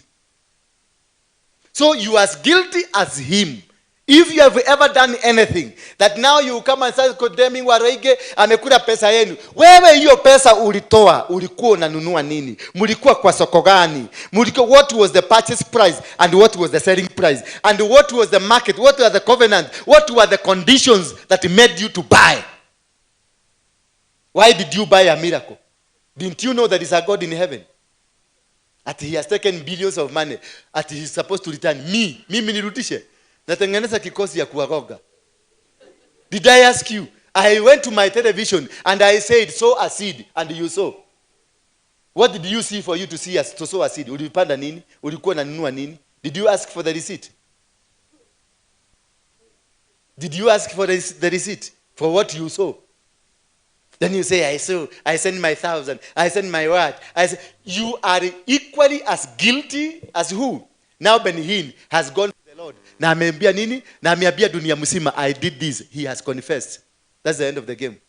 According to the principles of the kingdom, that's the end of the game. For him is clean. Wewe endelea kumrushia mawe, you are sharing mawe kwa servant ya Mungu. Mwenye ameconfess. That is why I normally confess nikiwa hapa. Nikikumbuka kuna kakitu nilifanya, kuna kamama nilifanya maneno, kuna mtu nilifanya maneno, nasugumisia katu wapi? Hapa nyinyi mnataka mkisema, amodoshi waragia oru. Ikara me, I'm not talking to you. I'm talking to my God. Fuga masikio yako. I'm building my relationship with God. I am breaking altars. Nikikumbuka kuna muma tulikunywa ya Mogeke, nitaisemea hapa, sitasemea mahali kwingine because I did it. Hiyo ilikuwa altar ya Mogeke. Na sasa tumejenga altar nyingine. Nitasemea wapi? In this altar. Inisaidie kubomoa ile. Hiyo ndio kigacha regere. Ni ndoreka, yaragia ta ndoreka. Bikule gutari ndoreka. I'm doing my job. I'm cleaning myself. Na ndio nakwambia nimepanda sasa niko 80%. Wewe kana hiyo 100% yako. Wewe kama si mimi nitakuja na hiyo kihoma nikiwarusha huko kwa moto. Apostle, ndio kwa utili apostle. Kwa sababu ulikana usiri, ulikana mambo ndani yako, ukakaa ndani yako na siri ambayo inakuua bure. Why? Si useme nimelala na wanawake na wanaume 500, kwani utapelekwa jela gani? Si ni wewe ulikuwa unalala na wao? You've confessed, you've said. Wewe ndio umefukuka. Mimi sijakubebea mizigo yako. Beba mizigo yako na mimi wacha nibebe nini? Na kila mtu mzigo wake. Alafu kama utachukua mzigo wako mwenyewe, why you listening to me? Ati kwa sababu nimesema nililala na wanawake na fanya yako. Kama hukupatikana kwa hiyo line, good. Serve your life. Mulaigwa tere. Sasa mnasikiaje? Mumejipata kwa mahali? Mumejipata kwa hiyo maneno magumu? Hebu inua mkono wako kama umejipata tu, umeona kai. Uturago. Inua tu mkono wako mzuri, uinyoshe mkono, wacha kujikuna. Inua mkono. Watu wa holia than thou wasiinue mkono. Wale wameokoka, wale wanakaaga biguni, msiinue mkono. Lakini wale tunakaaga hapa duniani na wao inua mkono vizuri, si mumeona? Si mumeona kila mtu. Idhuothe Yesu ageuka haturahi idhuothe. Akikuja Yesu akikuja sasa tunachomeka sisi yote. And that is why you are suffering. That is why you are facing challenges of your life. That is why you are facing difficulties in everything you are doing. That is why ukikuja hapa unaonaga. Sasa imagine hapa kuna wanawake karibu 20. Ninawajua walitumwa na Mungu kwangu. Karibu 20 wako hapa, ni marafiki zangu sana. They are good friends. Na sita kasirikia because walitumwa na Mungu akaambiwa huyu uliwaroge ndio bwana yako. Sasa ile swali inabakigi, ukiniambia hiyo story, ile swali inabakigi nikijiuliza, kwani Mungu anakuwaka confused aje? Akanitumia Agnes, akisi Agnes, akanitumia jina, tuseme Jerry, akanitumia Jerry. Tena ameniletea Monica. Sasa kesho ameniletea Sarafina. Kesho kutu ameniletea Siombua. Sasa unashindwa, kwani kwenye kabineti yake ama anatakaga mimi nikuwe na wengi? Unajua labda anatakaga mimi nikuwe polygamous. Lakini nikiangalia polygamous ndio imeniletea shida yote katika maisha yangu. Maana kukaa alikuwa na 13, baba yako alikuwa na 2, ndugu za baba yako zote zilikuwa na 2, 3. Sasa na mimi angalia yangu hata hawezi kuhesabika na hawaonekani. Imeniletea shida. Sasa unaona huyu Mungu anakuja, huyo Mungu yenu. Then muulize, are you the true God? Because nimesikia kuna wengine walikuwa umetuma. Are you the true God? Ndio tujue kama ni Mungu. Tukijua ni Mungu tumuite kamati ya kuja kae chini atu explainie. How can you say 5 women? How can you say 10 to this man? Kanani atia? Kayo agatumana ri. Kakorogwa hiana atia? Ndari na mufako. Mimi yule Mungu najua wa biguni anaitwa Jehova, anakuwa na mfako.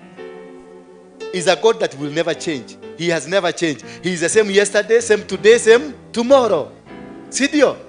Sasa huyu ametuma watu 5 na amewaambia wewe Black Beauty na huyu man jamani toda kadi hadi someone Black. Hiyo mtaenda mtashikana na nitawabariki. Baka mwingine akakuja akasema akaniusia uoga tukiwa kwa ofisi. Baka nikaona kweli Mungu ameteremka. Akaniambia niakaiga orenda nigukonegera. Niatumia igana orenda. Sasa ni Mungu anaongea. Na aliongea Kikuyu hiyo. Niatumia igana orenda nigukonegera. Niakwira urute wira wako na nigukurathima. Nigakurathima. No yo uralia no mutumia waku.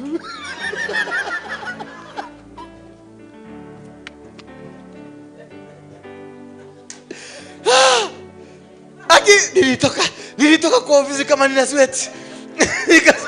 Nikamwambia Tabotige, nikajua tu nikaita David, nikamwambia David, wewe ingia hapo David, ninakuja. Niliingia kwa gari chwea mpaka nyumbani. Hiyo ilikuwa mpya, ilikuwa kali. Hata kama ni wewe usikie Mungu anaongea live na wewe. Na anaongea na yeye mwenye ametuma. Na ameingia ndani ya yeye mwenye ametuma. Hata wewe unaogopa, unaona hii ni puda. Imeongea.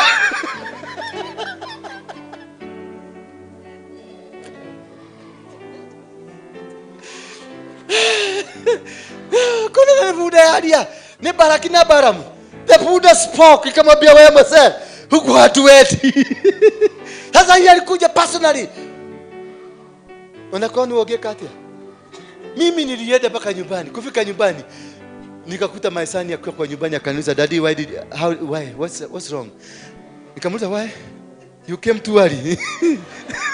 Nikamwambia, "Give me a glass of water." Akaniuliza, "You sick?" Nikamwambia, "Hapana." Wewe msike mwambia ni nini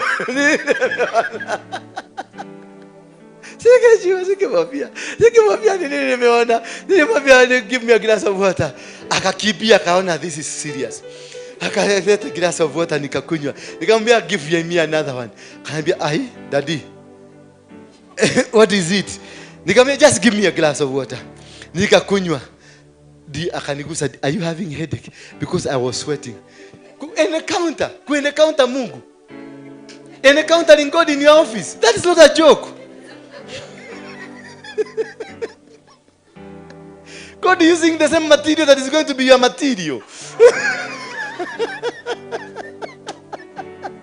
So the reasons, the purposes of these covenants, they make promises. So that woman had just merely come to make a promise that is coming from heaven.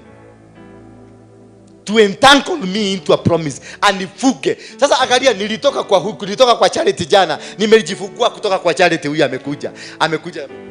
Sasa nangangana miaka 2-3 nikijifungua kwa huyu. Hiki kinakuja. Kinanivuga. Nangangana hiki kinakuja. Ninavuga. Nikijifungua kwa huyu anakuaga hapo kwa mlango. Umegoja, "I am the one said from heaven." Sasa angalia, wewe nimengangana na wewe miaka 3. Nimengangana na wewe miaka 3. Wewe miaka 3. Wewe miaka 3. Wewe miaka 3. Wewe miaka 3. Hiyo ni miaka gani? Onaginya nywele ni amunyukire muto. Baka nywele sina, imeenda yote. Nikigojea tu kwa sababu nikitoka kwa huyu ananifuga. Nikitoka kwa huyu ananifuga. And they are making promises. My point here is about the promises. Any covenant, it is covenanted with a promise. And this is the promise that will keep you become a slave in your life.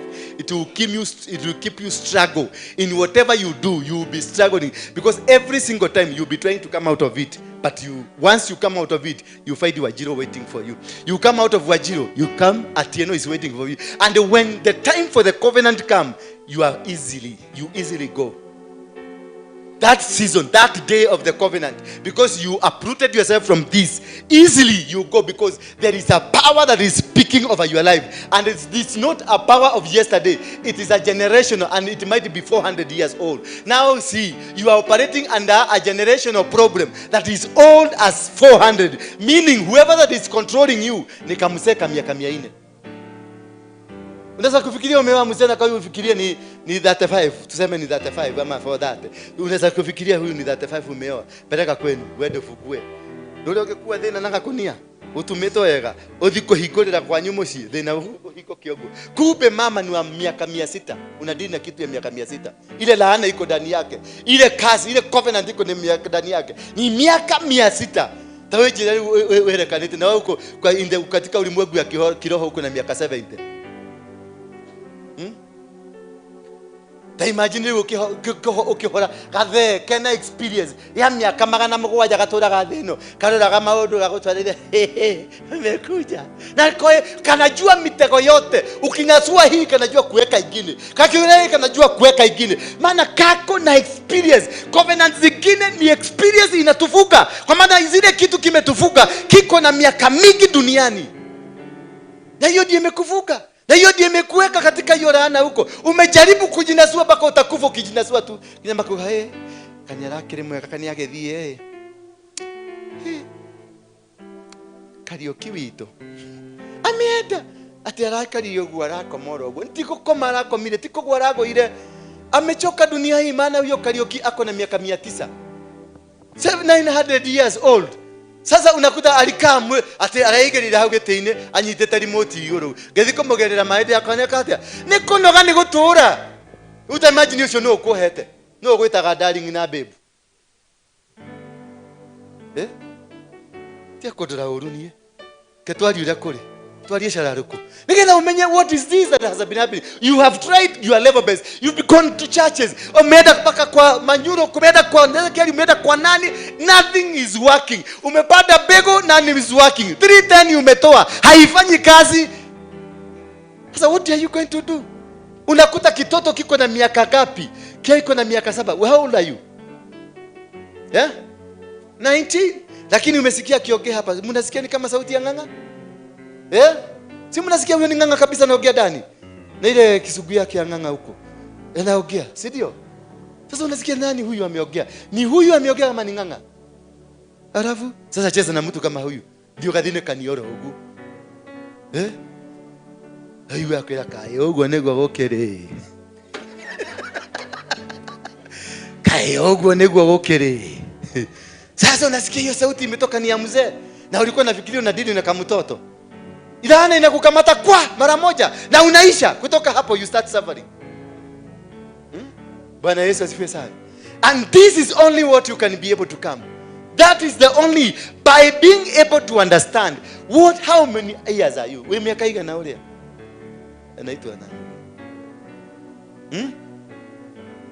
No, I'm asking you, how many years do you think you have?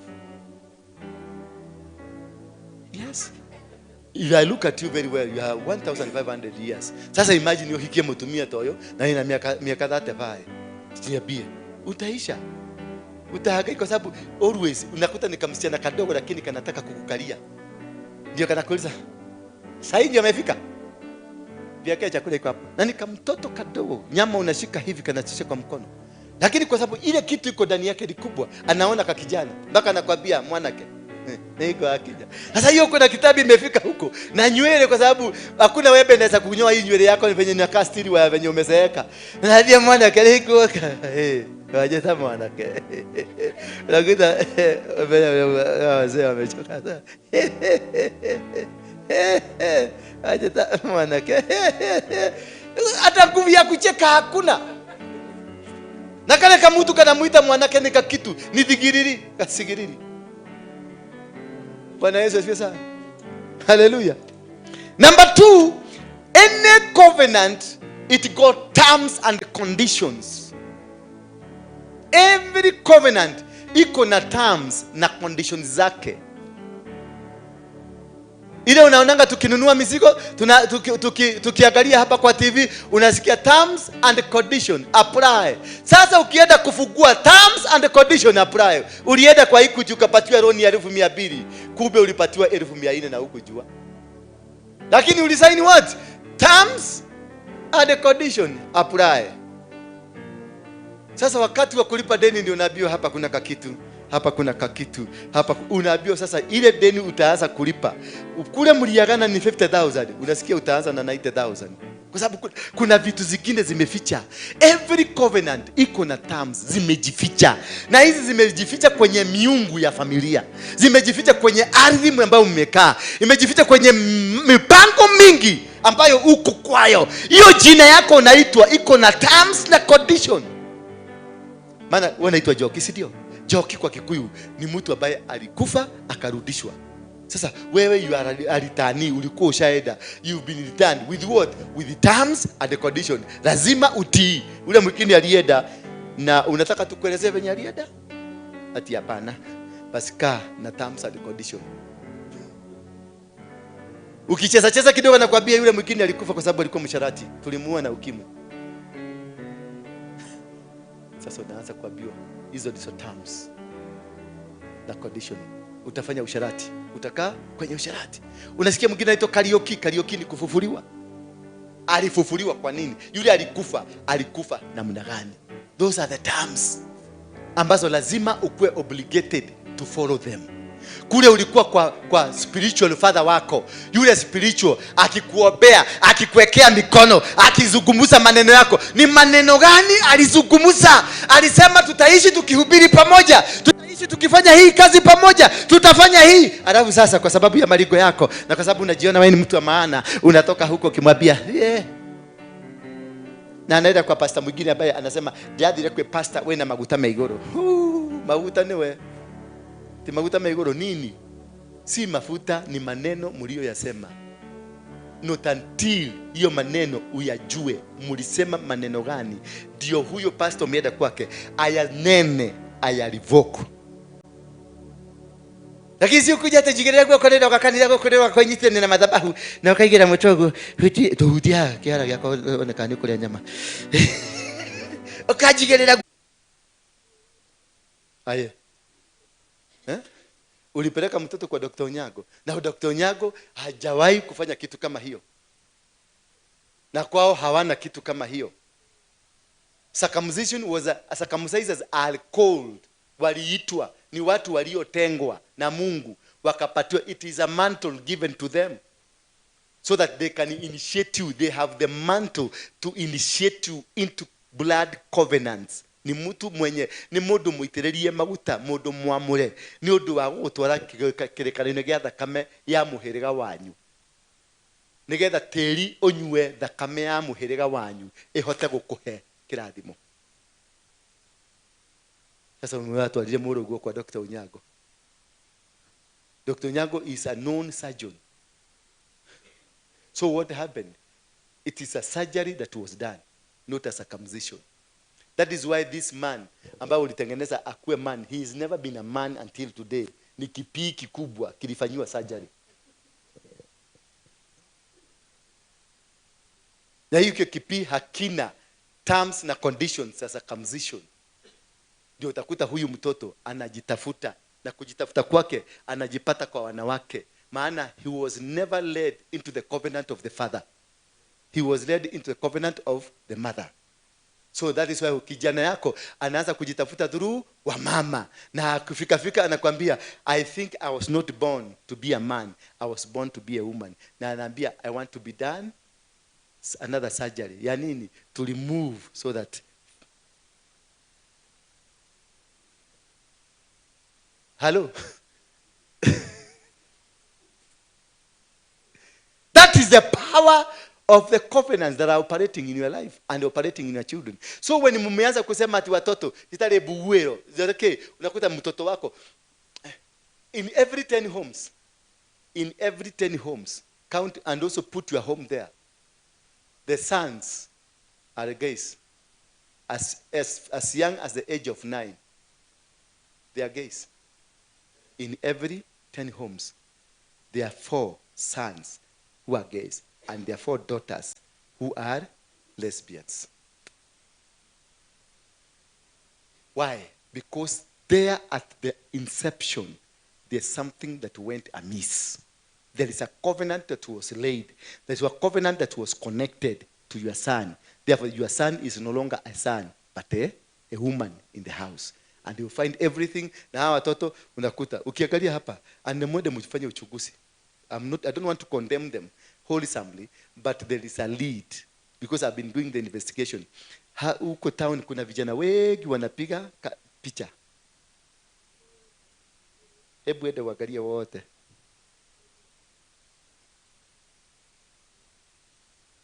Wote. Alafu wamesaga, unakuta. Najua mtu ananiniaga na huko anasaga kwa sababu ya maneno.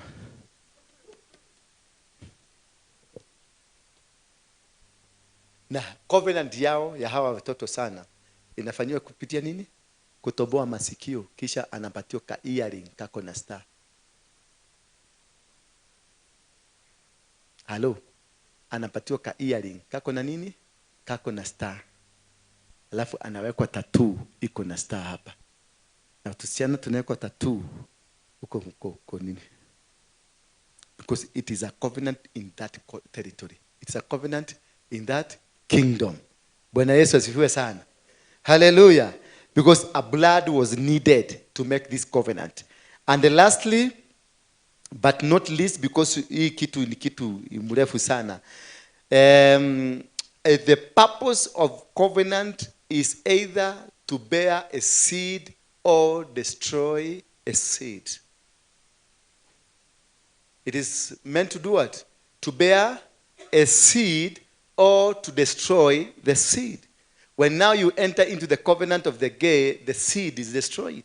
When you get into the covenant of the lesbian, the seed is destroyed. Bwana Yesu asifiwe sana. As young children, as possible as young, wameenda wengine wamefanyiwa vasectomy. Very young children, the vasectomy has been done. So meaning the seed has been killed. So whatever that you are doing as a covenant, it is a seed that has been planted. Either a destructive seed or a positive seed. A seed that will navigate you to the next level of your life. A seed that will transform and change the way you look at things, the way you function, and the way you live. And that seed, it's you.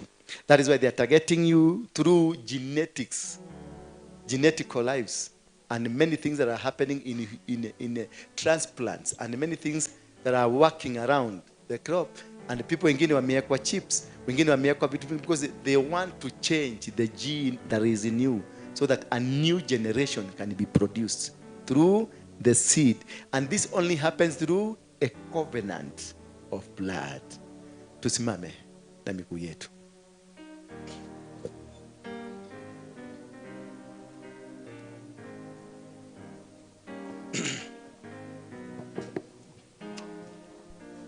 In the evening, we'll be looking at 7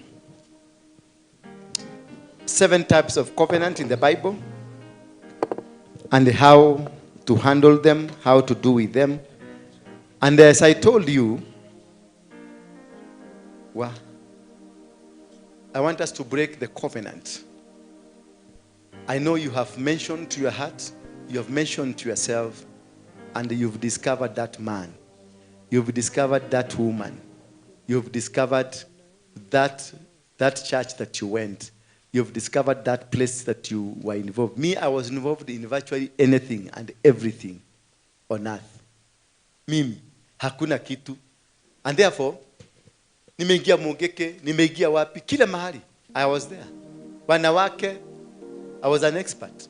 Mogeke, I was an expert. Any evil thing apart from killing people, that is the only thing I've never done. But the rest, I was involved.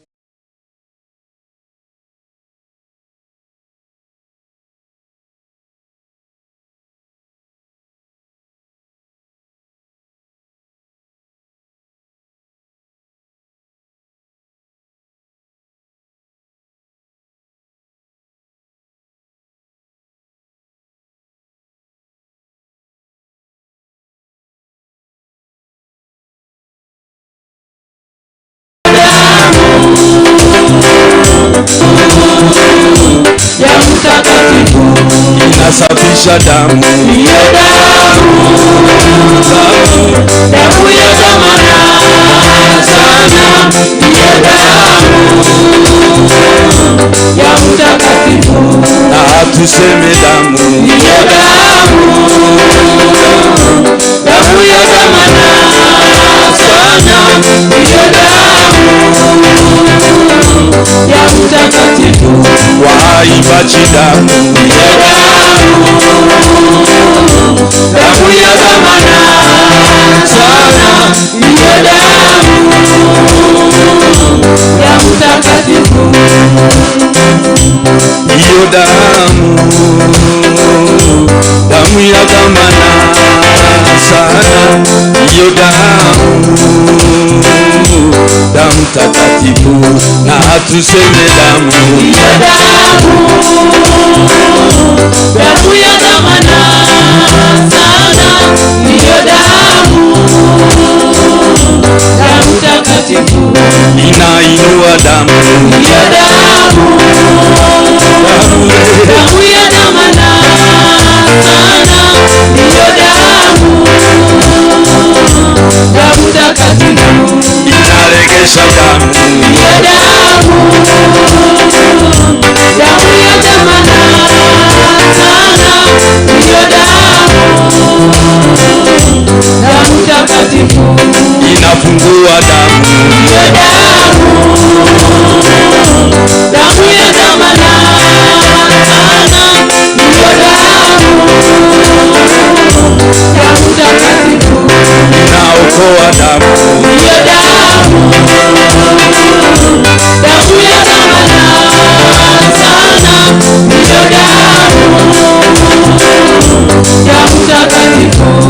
inasamehe damu.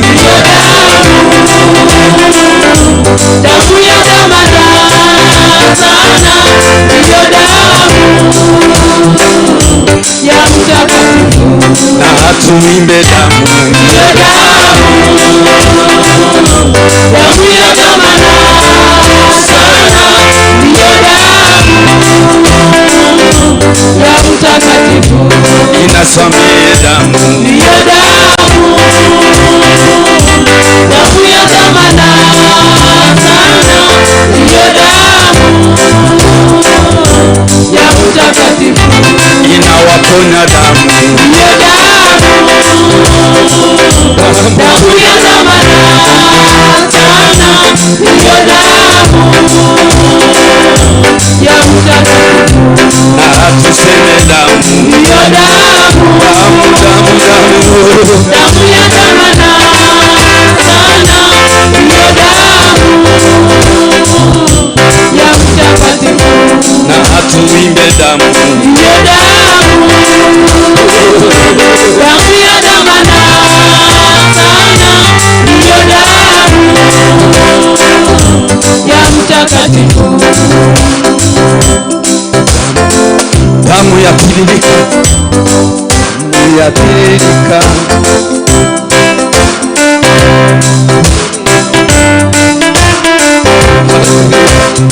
Damu ya tiririka. Damu ya tiririka. Damu ya Kalvari. Hata sasa yatiririka. Na tuseme damu ya tiririka.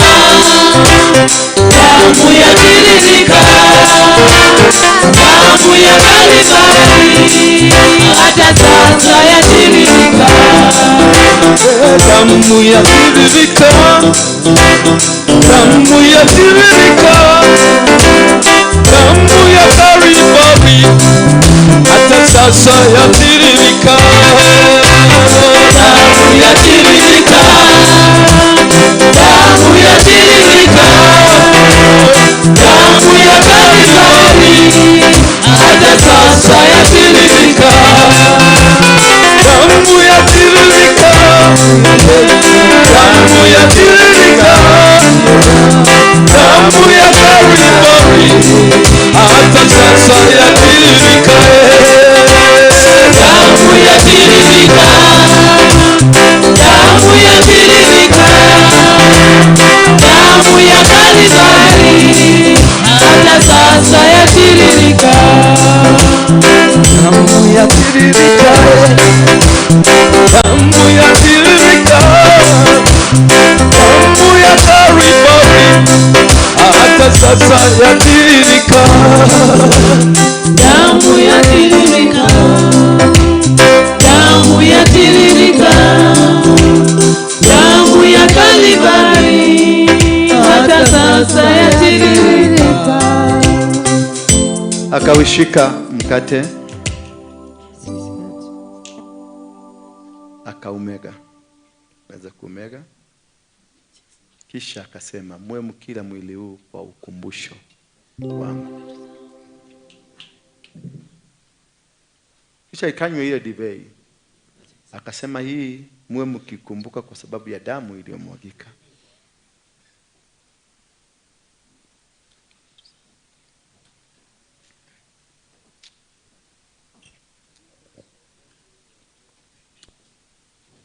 Baba wetu uliye mbinguni, jina lako litukuzwe na uwe pamoja na sisi. Asante maana umetukubalisha tukafanya ibada hii. Asante maana ibada hii imeleta uregesho mpya kwa wale ambao wote tumehusika kwenye ibada hii. Mikataba yoyote ile, covenant zozote ambazo ziliwahi kufanyika kwetu kupitia kwa njia mbalimbali, njia ya mdomo, njia ya masikio, na hata njia ya ngono, na hata njia ya kimaeneo, na njia ya kifamilia, na njia ya tamaduni, yote imevunjika katika jina la Yesu Kristo. Somebody say amen. And you are free. Pigia Yesu makofi. Rudisha kikombe chako hapa. Somebody to move around to take it. Yeah. Kunywa sasa tumeko sawa. Ibada imeisha. Kama utaweza ama usimame tu hapo uchukulie, kuna mtu atapita hapo kuchukua. Na kama utaweza, na kama uko na sadaka maalum kwa ajili ya service hii, uko huru kufanya hivyo. Kama uko na sadaka maalum, inaitangwa a special offering because of what God has done in you.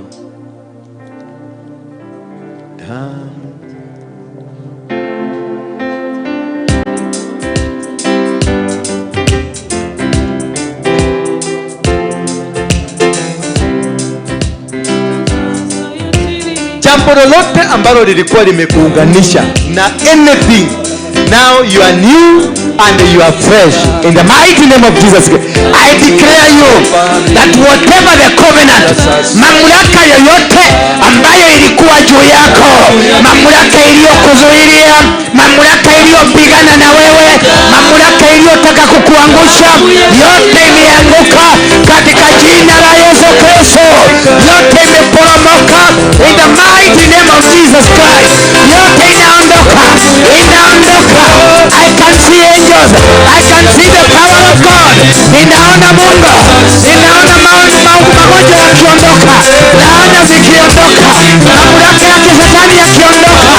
People are being set free. Damu ya Kalvari hata sasa yatiririka.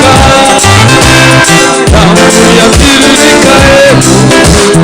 Damu yatiririka. Damu ya Kalvari hata sasa yatiririka. Damu yatiririka. Damu yatiririka. Tuimbe pamoja. Damu ya Kalvari hata sasa yatiririka. Damu yatiririka. Kinywa chako useme damu imetiririka. Damu imetiririka. Damu imetiririka. Maagano ya waganga, maagano ya wachawi, maagano ya familia, laana za uzee, kuonewa, kuchukiwa, kudharauliwa. Huduma zako zimeanza sasa. Huduma yako imeanza. Ndoa yako imeanza. Damu ya Kalvari hata sasa yatiririka. Haya, hizo ni kama tunataka kuimba. Imba vizuri. Haya. Damu yatiririka. Damu ya Kalvari hata sasa yatiririka. Damu yatiririka. Sema damu yatiririka. Weka sauti. Damu ya Kalvari hata sasa yatiririka. Damu yatiririka. Damu yatiririka.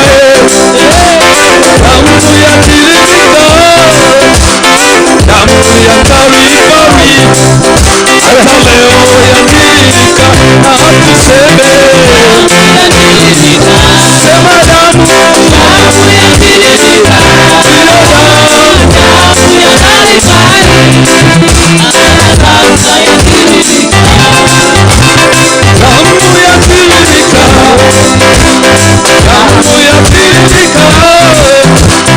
Damu yatiririka. Hata sasa yatiririka. Sema damu yatiririka. Sema damu yatiririka. Damu yatiririka.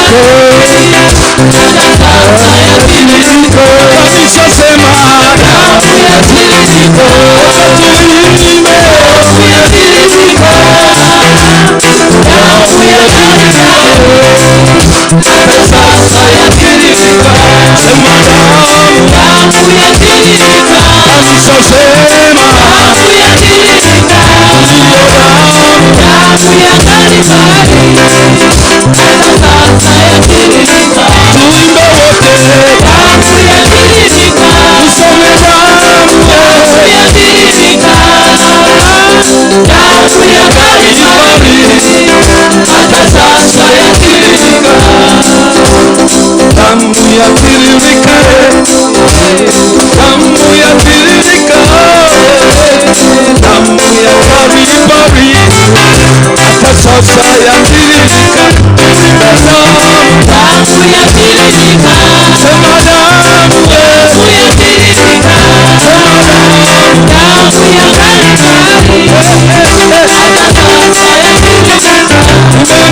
Damu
Holy warrior,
damu yake alimarisha yote Baba, alifanya alimarisha Bwana yote, alimarisha yote,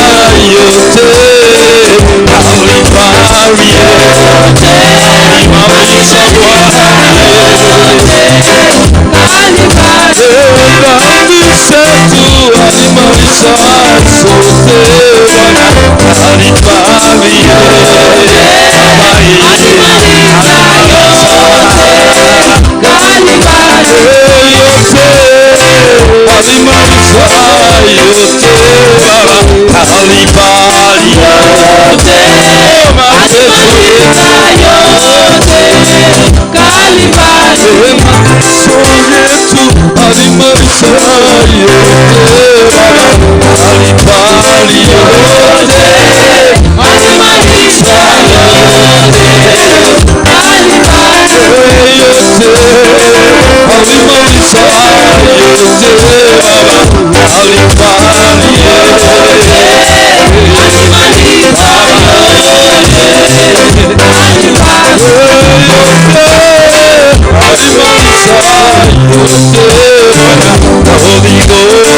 kupitia damu hiyo akasafisha yote,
Lord, I need your touch.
Hallelujah.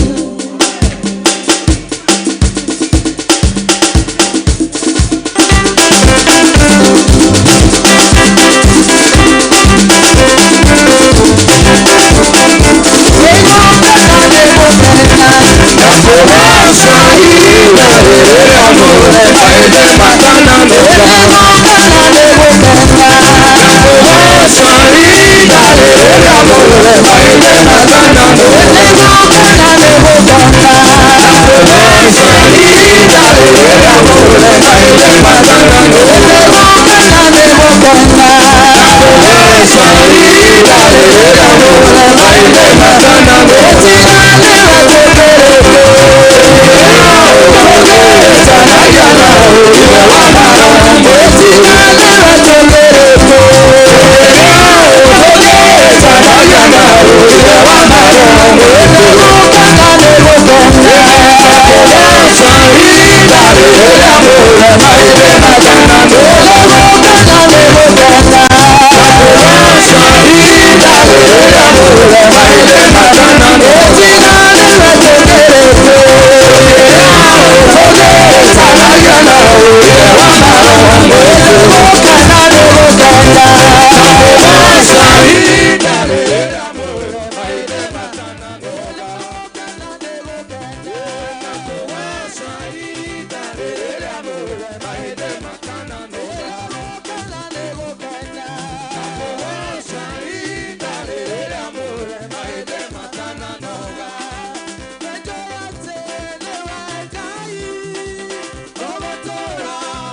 Thank you. Thank you. Thank you. Thank you. Yes. Yes. Inua mikono yenu juu. Kila mtu inue mikono juu, maana Bwana mbingu imefunguka. Tulia kwanza. Mbingu Bwana amesema imefunguka. Kwa wale walitaka kusafiri kwenda Ulaya, nchi yoyote ile, your heaven have opened. For those that are planning to have businesses, biashara zinafunguka. Zinafunguka, ndio hizo zinafunguka. Kuna vipawa vinane, watu wanane wameachiliwa vipawa zao sasa, because of repenting, because of saying as it is. God has heard you. Ndio hiyo imeshuka, ndio hiyo imeshuka, ndio hiyo imeshuka. Ingine imeshuka, ndio hiyo imeshuka pande ule, ndio wale wengine kule imeshuka. Vipawa vinashuka, vipawa vinashuka, vipawa vinashuka, vipawa vinashuka, watakaofanya kwenye madhabahu ya Mungu kwa njia ya usafi na utakatifu. Zinashuka. Malaika wameshuka, wao sasa wameshuka. Walete hapa, walete hapa, walete hapa. Yes, kule nyuma.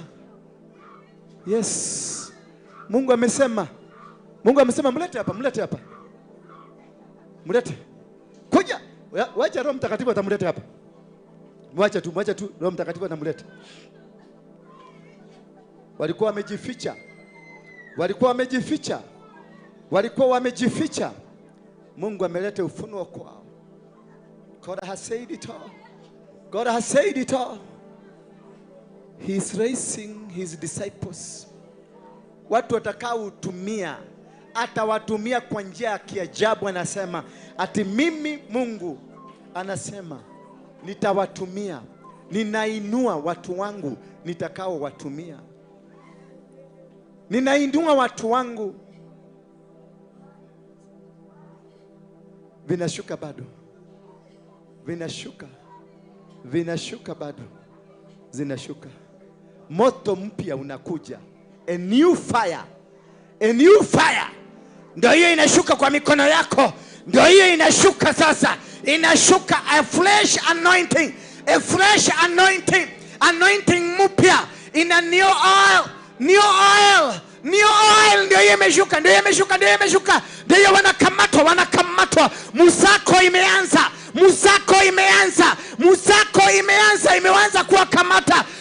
Wachana na wao, wakata baraseta, weka hapo. Musako ndio hiyo inashakamata, inazunguka kwa kila mahali. Miguu imekamatwa, mikono imekamatwa.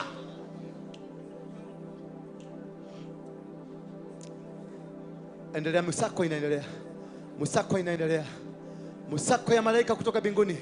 Holy Spirit, Holy Spirit, Holy Spirit inakamata magonjwa yote, inaondoka. Inakamata kanza, inaondoka. Inakamata ukimwi, inaondoka. Inakamata ukimwi, inaondoka. Inakamata visukari na pressure, zote zinaondoka. Kulaaniwa na kukataliwa inaondoka. In the mighty name of Jesus.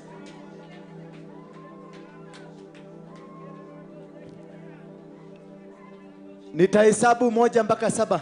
Nikisema 1 mnasema damu ya Yesu. Mwache hapo. Nikisema 1 mnasema damu ya Yesu.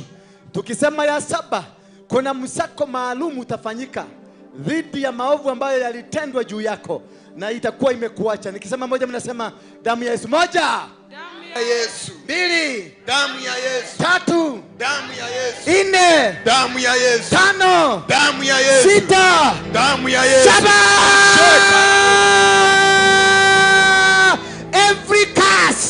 Every curse is broken. Every rejection, every limitation, every stagnation has been broken in the blood of Jesus Christ. You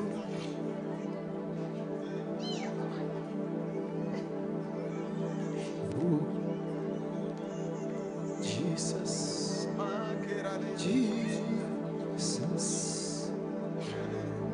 Jesus went to the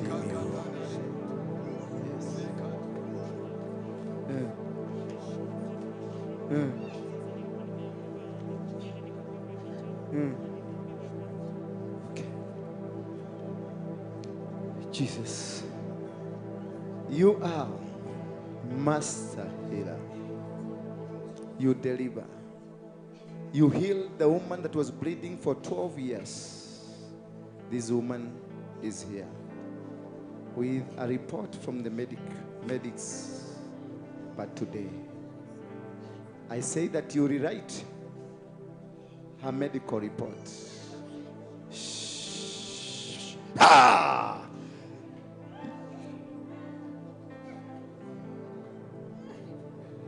A new medical report about her. A new medical report. I can see the angels.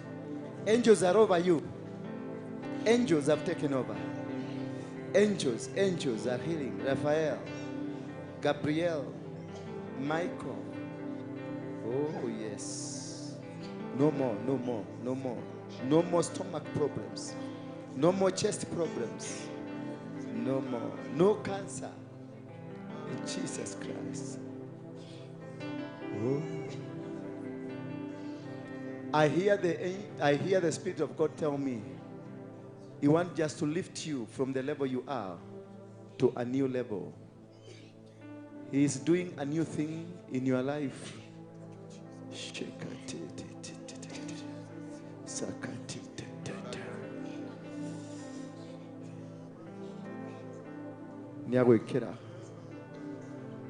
A new story.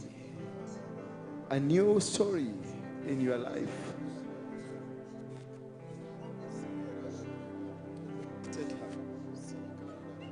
Say to her, I set you free in the name of Jesus. Say, I set you free. Talk to her. I set you free in the mighty name of Jesus. In the mighty name of Jesus. Yes, you are free now. You are free. You are free. You are free. You are free. You are free. You are free. In the mighty name of Jesus Christ. In the mighty name of Jesus Christ. I want you to imagine. Come. I want you to imagine this is your mother. You know where she's sick. Where? Can you touch her where she is sick?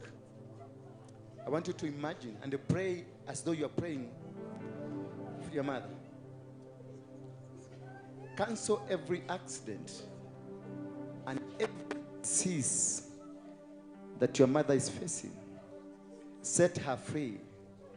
Now tell her, I have set you free. I have set you free. In the mighty name of Jesus Christ. In the mighty name of Jesus Christ. I have set you free. I have set you free. I have set you free. I have set you free. I have set you free. In the mighty name of Jesus. Receive. In the name of Jesus. Your mother in America is healed.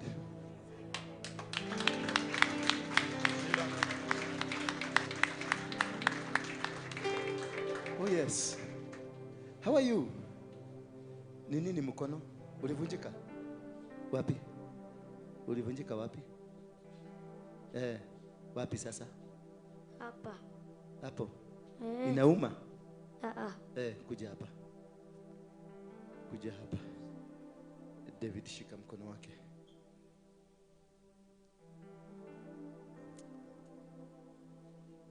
Jesus. There's these lepers. What? They were all sick, but you raised them and they became whole again. This man is your servant. He came to this world so that he can preach your gospel all over the world. But the devil has been trying to destroy his destiny. And from today, I put a seal of the blood of Jesus upon your life, that no demon fashioned against you, no weapon fashioned against you will prosper.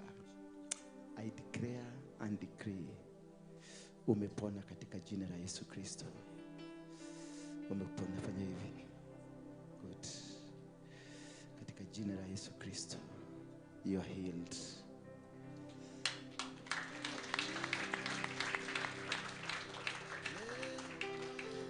Endo ambia mama yako umepona.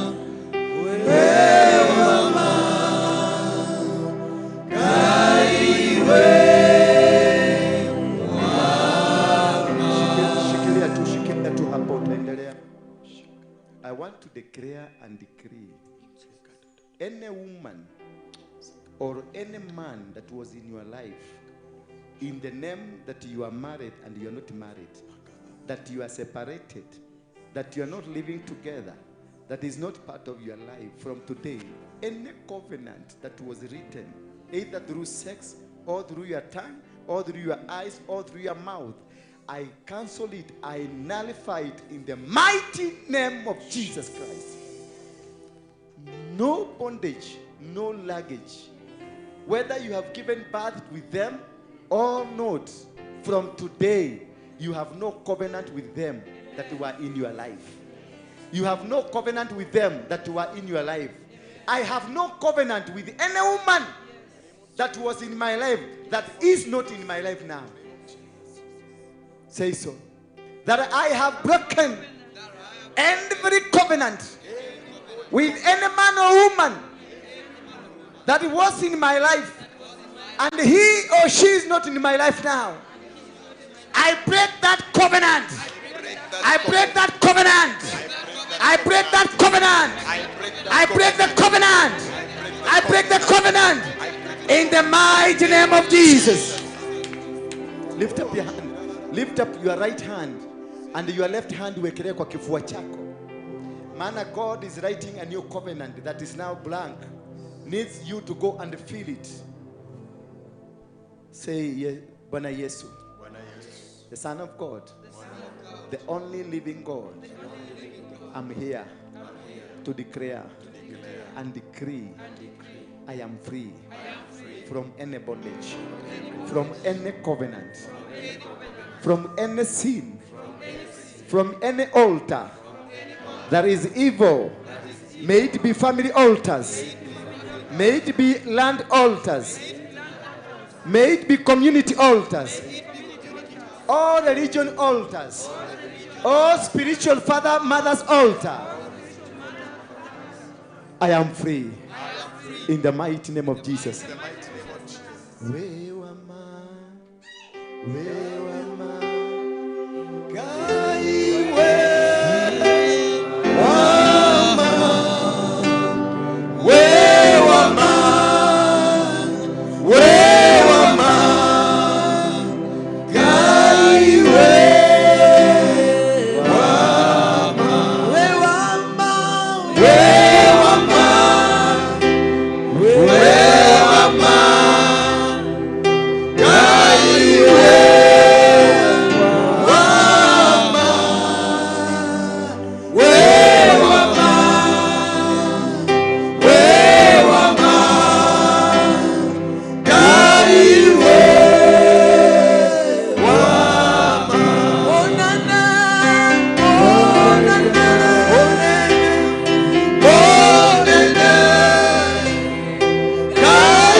Tunafungulisha mbingu. Tunafungulisha mbingu zako.